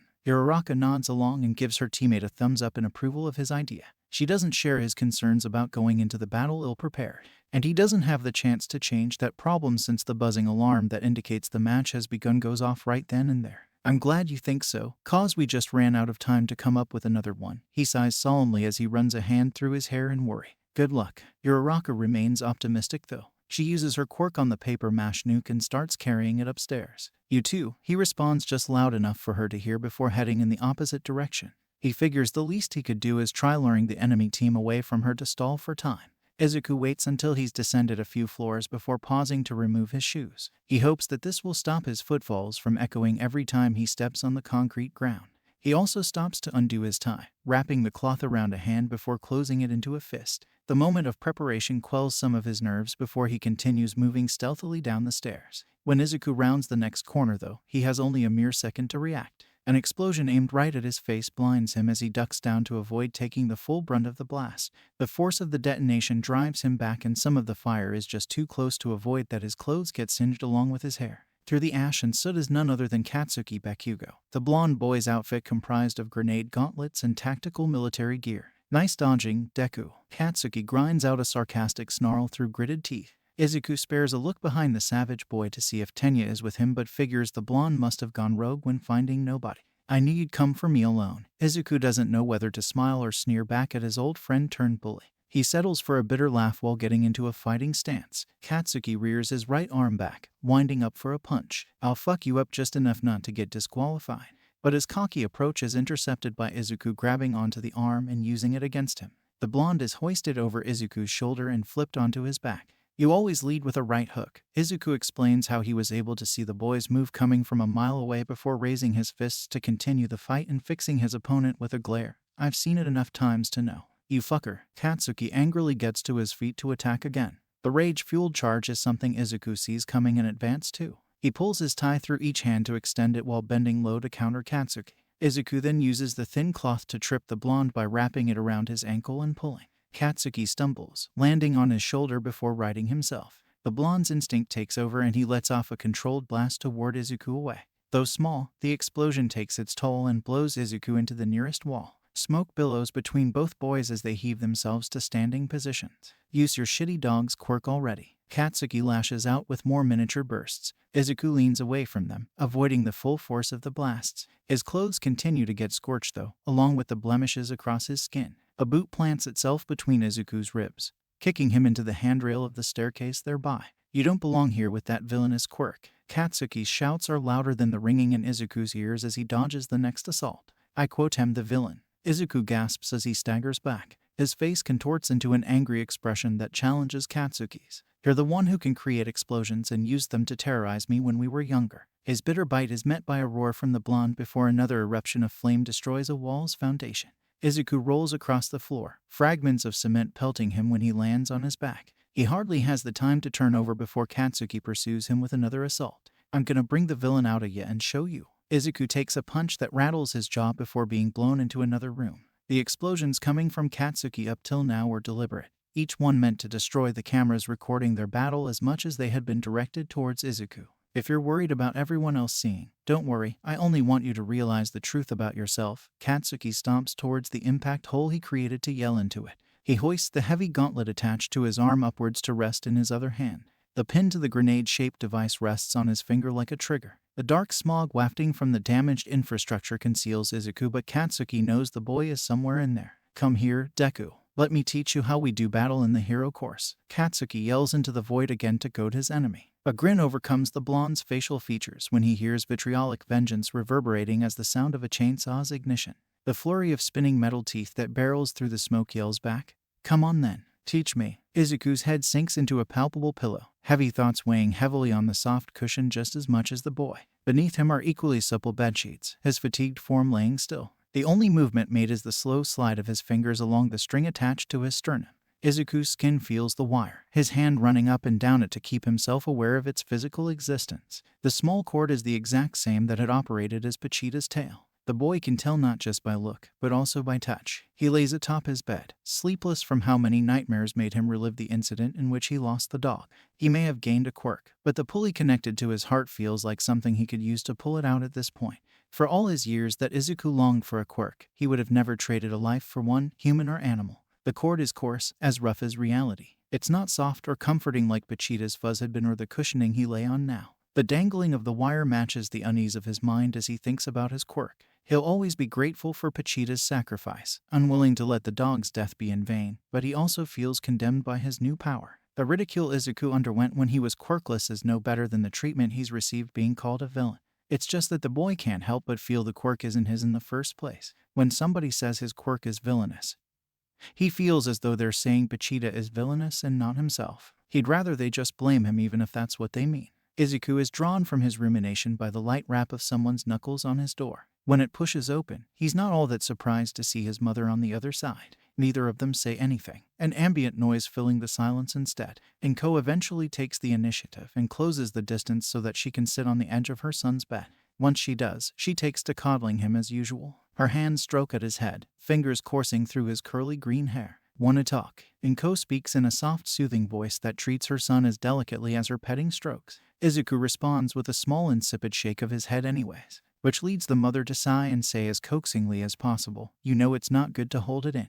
Izuku's fingers curl around the string that he's been holding, clinging to it tighter. There's nothing to hold in. He knows what he's saying isn't true when his hand brushes against his chest and he faintly feels the beat of his heart. "Sweetie, you barely touched your catsuit and you'd normally be in the living room watching the Hero Network about this time." Inko frets over him as she brushes hair strands away from his eyes to look at him better. Izuku's glossy gaze shifts away from her. Instead, "You're in your room sulking." and Ko keeps prodding at her son's inherited green locks in an effort to make him look at her again. I'm not sulking. Izuku pouts as he pulls his head away from her hand, and Ko stops petting him so that he can sit up. He shrugs while trying to come up with an excuse. I'm just not hungry. All Inko has to do is look to her left to see a bookshelf of hero merch or her right to see a notebook full of study scribbles for her to counter with the question, and what about your hero analysis? Izuku looks at the book that he put so much time into writing, then falls backwards to flop on his bed. What's the point? He's not sure if he's bitter or sad as he mumbles. Everybody says I'm gonna turn into a villain instead anyways. Inko's eyes expand, flaring like her nostrils as rage consumes her. Who's saying that? She stands up as adrenaline floods her system to go after whoever dared to hurt her son's feelings. Motherly instincts have her clenching her hands into fists. Izuku, tell me who's saying those awful things to you. She wants to know who to direct her anger at as she moves to grab the landline phone off the wall. Is it the boys at your school? Whose mother do I have to call? Mom, it's not. Izuku shoots up to stop her before she can dial any numbers. Inko pauses with the phone in her hand, tone hanging in the air with her fuming breaths as she listens. It's not worth it. Izuku hangs his head and backs away as he tries convincing her to hang up. You should let me decide that. Inko huffs but puts the phone back anyways. Izuku returns to his bed and she follows to sit beside him before asking, would you like to be homeschooled from now on? Izuku somberly shakes his head. No, it's not just them, Mom. He looks into her eyes so that she understands and doesn't reflexively freak out again. Inko frowns, but doesn't get up or revert back to shouting. What about Katsuki? Does he try sticking up for you? She places a hand over her son's as she tries finding a saving grace in the problem at the very least, though all she does is make Izuku break their eye contact. He's unable to tell her the truth, that his childhood friend had become his bully and joined in on the teasing, that Katsuki is the ringleader of the squadron, that he no longer has any friends at all. I miss Pachita. Izuku's eyes start to water when he thinks about the one last true friend that he did have. Inko pulls her son into a hug, holding him close. Oh dear, I know you do. She rubs his back in an attempt to console him as he begins crying. The ambience now consists of Izuku's sobs. She doesn't let him go until he finishes letting out his pent-up sorrow. I do too, you know. I owe Pachita a debt for saving my son if what you say is true. She offers her son an encouraging smile in an attempt to cheer him up. Izuku blinks, drying the last of his tears as he registers his mother's words. A debt, like a contract, and he suddenly remembers what Pachita had said to him in their final moments together when being granted his quirk. Inko squeezes her son's shoulder when she sees his distant stare. He's brought back and meets her gaze. Mom, my dream to become a hero. Izuku nearly chokes on his words and has to pause due to being at the risk of crying again. His hand trembles as he returns it to the string attached to his sternum. Do you think with this quirk that I can do it now? His fingers wrap around the wire and hold it tight. Inko's mouth opens, her response hanging empty in the air. Her son had asked her a variation of this same question before when he had been quirkless. Then, she told him that she was sorry, essentially saying there was no chance for him to make his dream a reality. Now though, yes, Izuku, you can become a hero. She chooses to support her son to show him that he isn't alone, not even when he breaks down. The two of them will pour their hearts out to the other as much as they have to, crying in a huge embrace as many times as they must. Izuku's string sways on his chest during the hug, wagging like Pachita's tail. Fizzling white noise echoes through the room from where television static overtakes half a giant display of monitors. All of Class 1 huddle together to stare at the screens in shock, just behind their hero training teacher who's mutually surprised by the lack of visual feat. The CCTV's glow flickers across their range of expressive faces in the dimly lit confined space as they listen to the crackling hiss of a lost signal. Bakugo blew out the cameras. The boy with a lightning streak in his blonde hair breaks the group's awestruck silence first with an obnoxious shout of the obvious. He removes the sunglasses that came with his hero costume to check if his eyes are deceiving him, unable to see in the dark with their blue-tinted lens. We can't even tell what's happening. The short boy who quickly became his friend complains alongside him. Purple balls replace his hair, bobbing with the nodding motion he makes to further emphasize the agreed-upon problem. The pink-toned girl throws her arm out, pointing towards the array of monitors that do continue functioning properly. But look, those ones still work so that we can still watch Ida fight Uraraka. She shows them with her finger the cameras that pick up an altercation between those two. Who cares about that? The invisible girl blows off that portion of the live streaming battle with a wave of her floating sleeves before using them to mime doing a toss-up. Did you see the way Midoriya flipped Bakugo? Beside her, the blonde boy with a tail nods. He's wearing a karate gi that shows he can appreciate the move they all witnessed. Yeah, that was pretty manly. not like Bakugo's sneak attack. Ijiro's grin flashes his pointed teeth as he too nods in agreement that the counter-attack was impressive. The girl resembling a frog shifts her gaze from the redhead back to the dysfunctional television screen. It looked like they were talking to each other. She croaks as she places a finger to her mouth in contemplative thought. The boy with an avian head hums as he considers his classmate's comment. The cloak wrapped around his body conceals the movement of his arms crossing over his chest. Too bad we couldn't hear what they were saying. His eyes shift from monitor to monitor in search of a screen that may still display the battle between Izuku and Katsuki. The girl with her hair done into a pointed ponytail raises her hand before addressing her teacher. All Might, shouldn't you stop the fight in order to get the cameras fixed? She voices her constructive concern as respectfully as possible. All Might responds with a hefty chuckle, assuring her that everything is under control with a broad grin and a thumbs up. Nonsense. You lot may not be able to listen in on the action, but I've got a special communications channel just for occasions such as this. The hero turns his head so that the group can get a look at the small device in his ear. He points towards the small audio pod before lifting that same finger over his head as a declaration. The match will continue. The ponytail girl slowly lowers her hand, struggling with the movement of her mouth to form an argument to respond with. If you insist. She surrenders to her teacher's logic and returns to watching the soundless screens that show Tenya chasing Izuku's teammate. Aw man, I was really looking forward to seeing who won between Bakugo and Midoriya. Hanta sullenly follows suit and settles for the battle that is made available to his viewing pleasure. The ponytail girl glances over at her peers and notices one that oddly has yet to say anything. Considering how close this fellow girl is to Izuku and her current skin pigmentation, this particular student's silence is a cause for concern. Hey Jiru, you okay? You look pale. The ponytail girl voices her worries and waves a hand in front of Kyoka's face to break her eye contact with the grainy monitors. The pinkette of the class looks over and notices Kyoka's daze too. Though she doesn't take it as seriously, smirking and taking to teasing per usual, she's probably just worried about her boyfriend. Kyoka is too shaken to get flustered this time. Out of the entire class, she's the one most invested in the brawl between Izuku and Katsuki. All Might, she finds her voice in order to manage a desperate attempt to gain her teacher's attention. The thing is, the hero had been wrong before about being the only one able to listen in. Thanks to her quirk, Kyoka is capable of hearing the same audio All Might does. Yes? All Might turns when he hears himself being called. His eyes scan the crowd of students before landing on Kyoka. The girl timidly, and just as anxiously, taps the tips of her ear jacks together. Maybe you should tell them to take it easy on one another. They're quirks, after all. Her voice is just barely a whisper. But All Might hears her loud and clear. The abrasive roar of a chainsaw startup left more up to their imagination than they would have liked to admit. Hanta overhears Kyoka and begins massaging his chin in ponderment as he realizes something.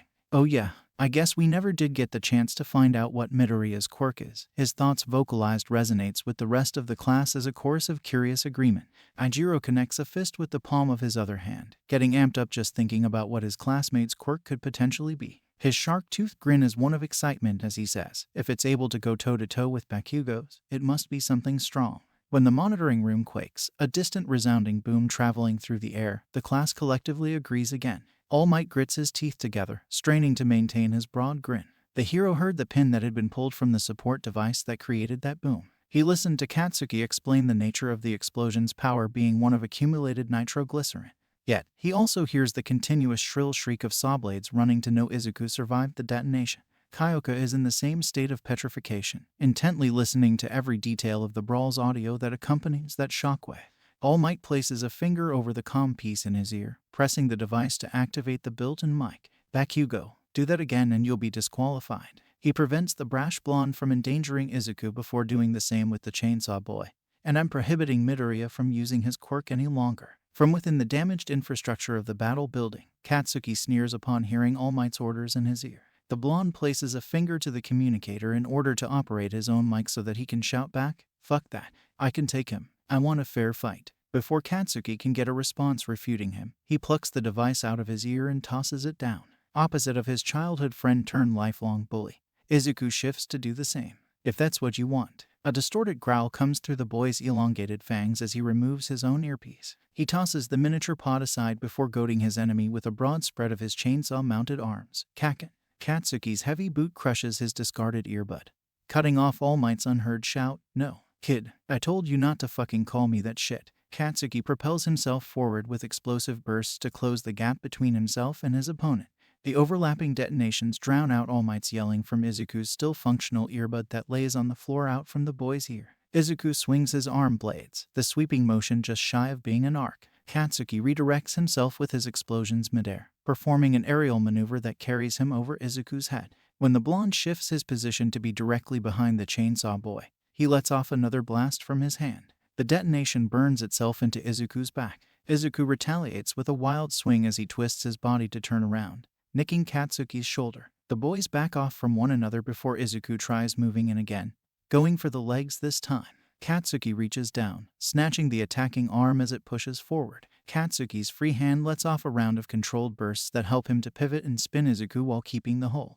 Deku, the berserker blonde, slams his opponent into the ground by using the momentum as his force of strength. "You're nothing compared to me. Don't be so sure." Izuku grinds out through his pointed, gritted fangs. The saw blade fixed to his skull makes it easy to keep Katsuki at bay as he turns his body around. Then, Izuku sweeps forwards with a mad rush that really forces the blonde to go on the defensive. A frenzy of swipes pushes Katsuki back until he runs out of room and is forced between a wall or a corner. Katsuki hisses when the teeth of a chainsaw come close to splitting the hairs on his head. "You're just swinging your chainsaws around, asshole." Katsuki ignores the assault and meets the attack head-on with explosions. The blonde's chest is torn into a deep gash, instantly cauterized by his own burst of flames. Izuku is burned across his own chest, fire scorching his flesh. "Take me seriously and fucking apply yourself already." Katsuki yells through his pain as he lets off another massive explosion with the combined effort of both hands. Izuku gets blasted across the corridor and collides with the only wall that remains intact. He hardly has any time to grunt, let alone get back up, before Katsuki is flying towards him with a punch rearing to go. The whole floor gets caught in the explosion that had been winding up in that fist, a bombing disguised as a right hook. Debris puts out the fire that erupts from the blast as rubble rains down onto the level underneath. When the dust clears from where Izuku was caught in the explosion, he's on his butt with his arms crossed in a guarded X formation. The chainsaw bars are covered in as much ash and soot as they are blood. "You have to understand your quirk better." Katsuki stomps through the wafting smoke as he lets off a few intimidating pops from his palms. The embers flicker and glow in the dark pit that they've created during their battle. "Huh." Izuku lowers his arms to peer up at Katsuki. The boy that had bullied him his entire childhood is now trying to give him advice. The innovative skill meshed with the fighting instinct Katsuki has for his quirk proves there's more uses to the power than just creating explosions, and he's saying the same applies for the quirk Pachita granted Izuku. "You're the last person that I want to hear that from." Izuku's chainsaws rev back to life with his renewed sense of anger, and he rushes forward to meet the boy for another round of combat. Katsuki grins, having successfully baited Izuku. Attached to the belt looped around his hip are a collection of actual grenades. The bomber had pulled one of the pins a while ago, long enough for the detonation to be any second now. Katsuki tosses the whole slew of grenades rather than just the one to get a bigger explosion as he says, "Boom." The blast blows out the windows on the stories above and destroys enough pillars to shake the entire building's foundation. Another massive burst of fire snuffs itself out in a burial of rubble. Debris continues to pepper the pit that consumes where Izuku had been, closing off the space between Katsuki and the boy with darkness. The bombastic blonde keeps his grin on his face as he stares into the void, finding no sign of his opponent. But then, he hears the whir before the belated buzz of a living chainsaw jump-started and returned to life. Katsuki's smile drops just before the malformed frenzy of dizzying, spinning metallic teeth comes barreling through the black smoke. A monstrous face of fangs and fury roars with the running of an engine. The chainsaw boy's leap is directly over the blonde, descending in a cutting motion unlike any other. The explosive teen has one shot at stopping the attack with one of his own, directing a detonation from his palms upwards. Izuku is directly upon Katsuki when the explosion goes off. Izuku is launched through several layers of cement, breaching ceiling after ceiling. A streak of flame trails with him, following the range of fire. The orange path brightens when Katsuki follows it with a string of more explosions to take flight and pursue Izuku. Katsuki gets ahead of his enemy and extends a leg, raising it to be hoisted over his head. The bomber's kick collides with Izuku's stomach and receives a boost from a collection of explosions to send them rocketing back down. They slam into the ground, a final detonation marking the impact zone. Beneath Katsuki's boots, Izuku squirms as he continues his struggle to keep fighting the explosive force of nature. Blood spews from the chainsaw boy's mouth, oozing between his fangs and dripping down his chin, while his injuries squirt bodily fluids as well. Katsuki watches as the marred flesh slowly stretches to grow back muscle fibers at the very least. Regeneration. The blonde huffs in disbelief over the healing factor that proves itself weak but helpful to his enemy. "You were revving your engine before I kicked you, eh?" Katsuki winds up for another blast to finish the fight, assuming he's got Izuku beat. No matter, an orange glow radiates from his palm before expanding to the rest of his hand. Heat simmers on the surface of the blonde skin. Then, he ignites the spark to take full advantage of the firepower. The blinding light of the explosion doesn't let him see how, but he feels Izuku move out from beneath him. Katsuki curses when his own attack provides a smokescreen for the chainsaw boy to conceal himself. The only indication of his position, the constant whirring of his weaponized body. The dust settles at the right moment for Izuku to reveal himself. Your aim really sucks. You're like a damn cockroach. Katsuki barks back as he meets Izuku's attack. Another mashup of explosions and chainsaws leave more burns and scars. The flames lick at both of the boys before they're tossed into tumbling rolls. Katsuki heaves himself upright, straining his body to stand. He falls down, forcing himself to remain positioned by just one knee. Bitterly, he curses. However, this is more than enough. There's still one final trump card of his second gauntlet that stored up another bucket load of nitroglycerin sweat. Katsuki grabs the pin and takes aim where he sees Izuku also struggling to stand up. See you in hell, Deku. You damn chainsaw devil. Katsuki spits when a drop of sweat slides down onto his lip to rid himself of the salty taste in his mouth. Just as he's about to pull the trigger and end the battle to prove his point to Izuku, something rough grabs his arm to stop him. I told you not to use that thing again, young man. All Might's radiant dark blue eyes look down on Katsuki with what can only be disappointment. The hero's broad smile is no longer warm or inviting, but cold and shrouded by a shield of shadow that also obscures the rest of his deepened facial features. All Might tears the grenade-shaped gauntlet off of Katsuki's arm and chucks it. Bakugo, you're disqualified. Hearing his teacher put a stop to the match, Izuku allows himself to wind down. The chainsaws sprouting from his body retract and his face begins to return to normal, though he isn't let off the hook either. Not just yet. All Might whirls to face Izuku and reprimands him as well. And you took this too far by accepting Bakugo's challenge. The hero puts his hands on his hips, shaking his head. It pains me to do this, but I'm going to hold you both accountable for your actions here today and tell Aizawa what happened. Though that punishment somehow doesn't feel as bad as their physical pain or shame over having their idol express disappointment in them. Izuku lowers his gaze, not able to meet his hero's eyes. I lost. Katsuki has a distant stare that doesn't quite meet All Might's gaze either. The knee that he'd been using to stabilize himself gives out and he topples over at the exact time Class 1 catches up to their teacher. Bakugo, Tenya shouts from the head of the pack when he sees his classmate go down.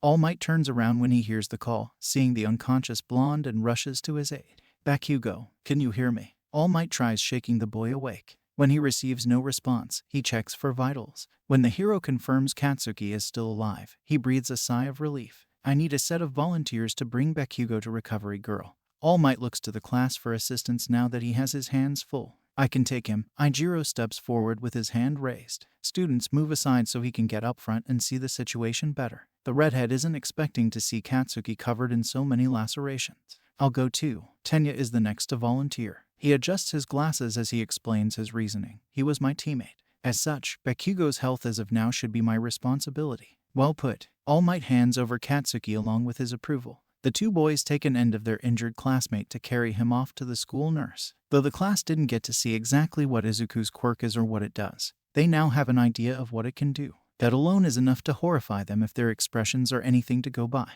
As Katsuki's body is taken away, everyone recoils at the sight of so much blood. Izuku's teammate stands beside Kyoka, the two girls sharing pitying looks. What the hell is he? Some kind of devil? A member of the class speaks for most of the others as they stare at Izuku in spooked wonderment. Humid air wafts over small spills of murky liquid, precipitating and giving rise to a hissed exhalation of attenuated but serried steam. Each puddle is as dark as the sepulchral surroundings, damp echoes reverberating like fleeting footfalls. Shadows sweep the spacious zone even without a source of dim lighting. The flicker of the black void reflected by each tiny watery pool. Scratches litter the scuffed surface of the floor, the solid stone chipped and darkened like an asphalt road. A faint illumination gives way to the black vacuous abyss. Viscous fluid percolates like a cerulean lava lamp. The hefty shape of a silhouette floating from within the cylinder tank's soft glow casting a shadow in the ever-expansive umbra of darkness that is the room itself. Wires run from the bottom of the container, each cable a different color from the rest but all of them sharing the same haunting hum. Bobbing up and down to the Suzerain tune, the delineated figure residing in the tank stirs with the filtrating fluid. Attached to the purlins and the rafters that loom overhead are a series of steel catwalks. Various metal bridges trail above as equally many cerulean containers. Hanging from the handrails is a young boy, watching with a scarlet stare obscured by long clumps of uneven hair that borders the same hue as the liquid in the tanks below him. Dried patches of skin around his eyes pull into wrinkles. He gnaws on the bottom of his chapped lip with flaxen-tinged teeth. The plain black clothes covering his body helps him to blend into the dark atmosphere. A being directly below the boy is acutely aware of the child's presence anyways. Even with a visual impairment, the lack of eyeballs to be precise, the man knows more than one may assume. Where empty sockets wallow in the marred mesh of disfigurement that is pure evil's face, is also torn tissue where a nose should be. Yet, the seated sinister force is one to be reckoned with, his heightened sense of hearing having him tilt his head to turn an ear and listen. A wicked smile graces the man's lips, presenting pearly white teeth close to ivory. The grin resides behind an as equally crystal-clear ventilator mask, the respiratory support whirring with every intake of breath. Machines buzz behind him, large consoles plugged to even bigger modems providing a life support system. The medical equipment kept grouped together produces the sounds of a hospital hall, just at a lower decibel to the point of being a quiet ambience. Oxygen pumps through a valve and circuitry connects to even more wiring. Despite all this, the collection of equipment has the presence of powering a super weapon rather than keeping a human alive.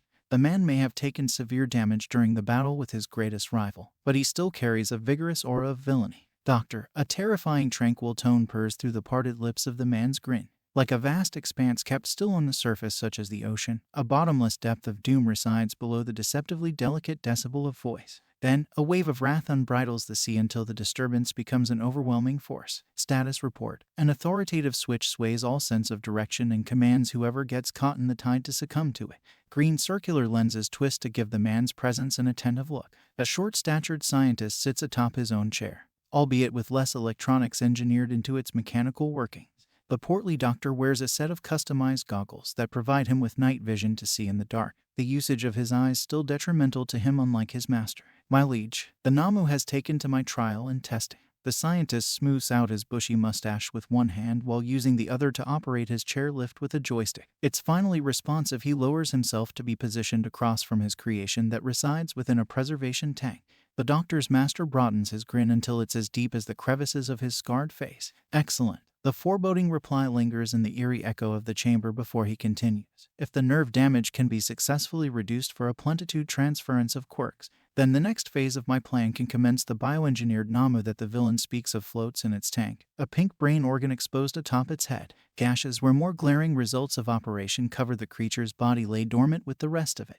A broad beak full of fangs is slightly parted, the maw making for a mouth that can't speak. It is. The doctor pauses to carefully consider the word he'll use to describe his progress. Significant. His mustache furrows with the curl of his lips. However, not enough for. He proceeds with caution as he admits there's still work to be done. Human trials. I see. The smile coming from the scientist's master diminishes at that news. The man taps his index finger on the armrest of his chair, done as impatiently as the movement is done thoughtfully. A moment passes before he asks with a slight leer, what seems to be the delay, doctor? The doctor swallows his own spit, mouth suddenly gone dry. He nearly mistakes the saliva for blood, a copper tinge to the taste startling him. The Namu is primitive in its intelligence. He busies himself with explaining his creation's drawbacks in an attempt to quell his nerves. I made it compliant with orders. It's obedient to a fault. The invention stares out at him like a dead fish from its tank, except it requires those tasks in order to function. The exposed brain stitched and stapled to the base of the monster's skull is essentially disabled. I'm afraid it's otherwise completely without a mind of its own. Unable to think for itself, the scientist looks away from the malformed beast to gauge his master's reaction. The man hums as he mulls over the doctor's diagnosis of the Namu. A result of my quirk transference. The mind was not able to handle it all. He rests his jaw on the knuckles of his propped arm after inquiring for more information. Partially, the doctor shifts his chair with his joystick to maneuver himself to be in front of a computer station, while I have been working to remedy the extent to which the human body will allow such a strain of quirks. A few taps and clicks of his keyboard pulls up schematics and other scientific jargon. You also asked me to alter the brain to stimulate your quirk's invasion to form a symbiotic relationship. The doctor plays a simulation on the screen to show the metaphorically rotted fruits of his labor. And this is the result of the experiment. The doctor's master turns his head to look away from the monitor and returns his general gaze to the direction of the Namu. Even without a set of eyes, he can somehow see. A millennia of accumulating quirks does more than enough to generate other means of sight. Whether echolocation and sonar as a bat perceives things suffices or infrared heat wave detection works. Those are just a few ways to name a few. Trial and error, my lord. The doctor bows as low as he can go from the confines of his chair. After paying his respect, he sits back up and repositions his seat to shift back towards his master. I vow to resolve the issue eventually. We've already begun forcing memories in and out The malicious man angles his head towards the boy in the rafters above him as he speaks. A smile begins to reshape itself across his faulted features despite his next sentence. I don't believe we have the time necessary to dally in that department anymore, dear doctor. The scientist scrunches up his face with confusion. Unlike his master, he is unaware of the boy's presence to find the open discussion humorous in any way. What would you have me do? He treads carefully as he asks for elaboration. We begin transferring quirks in small dosages to strengthen Tamura's immunity. The boy on the catwalk somehow flinches and freezes at the same time when he hears his name mentioned.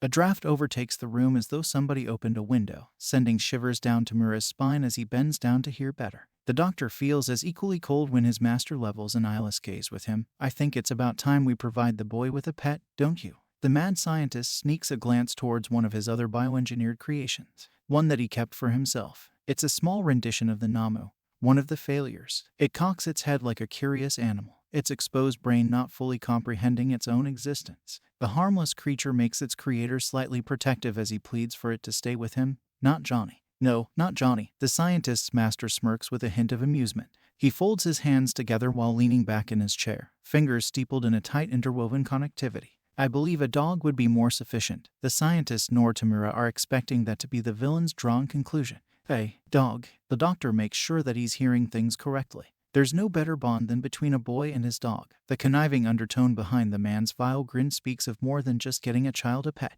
Consider this a new baseline experiment, one to further supplement the effectiveness of the end goal. And only the villain's mad scientist understands why, with eyes as wide as the lens of his goggles. The decision to get Tamura a dog is self-explanatory when the doctor's master says, "The only other bond that the boy has is with myself, after all." The stronger the relationship, the more willing to welcome the channeling of quirks. The doctor nods along with his master's thought process before agreeing that could work. Oh, dear doctor, I know it will. The villainous response is full of malice, and yet the boy in the rafters is none the wiser to his current guardian's devious scheme. The child named Tamura is instead too fixated on his own hands. He stares at his open palms and the digits attached to them, twiddling his fingers. Crusted nails have specks of dust under them. He remembers the last time he had a pet dog, and what happened when those hands had touched it. The destructive power of his quirk makes him fold his fingers over, willing them to never brush against his new dog's fur. He refuses to hold the animal that his sensei plans on giving him. He'll never hold the dog. He'll never hug it.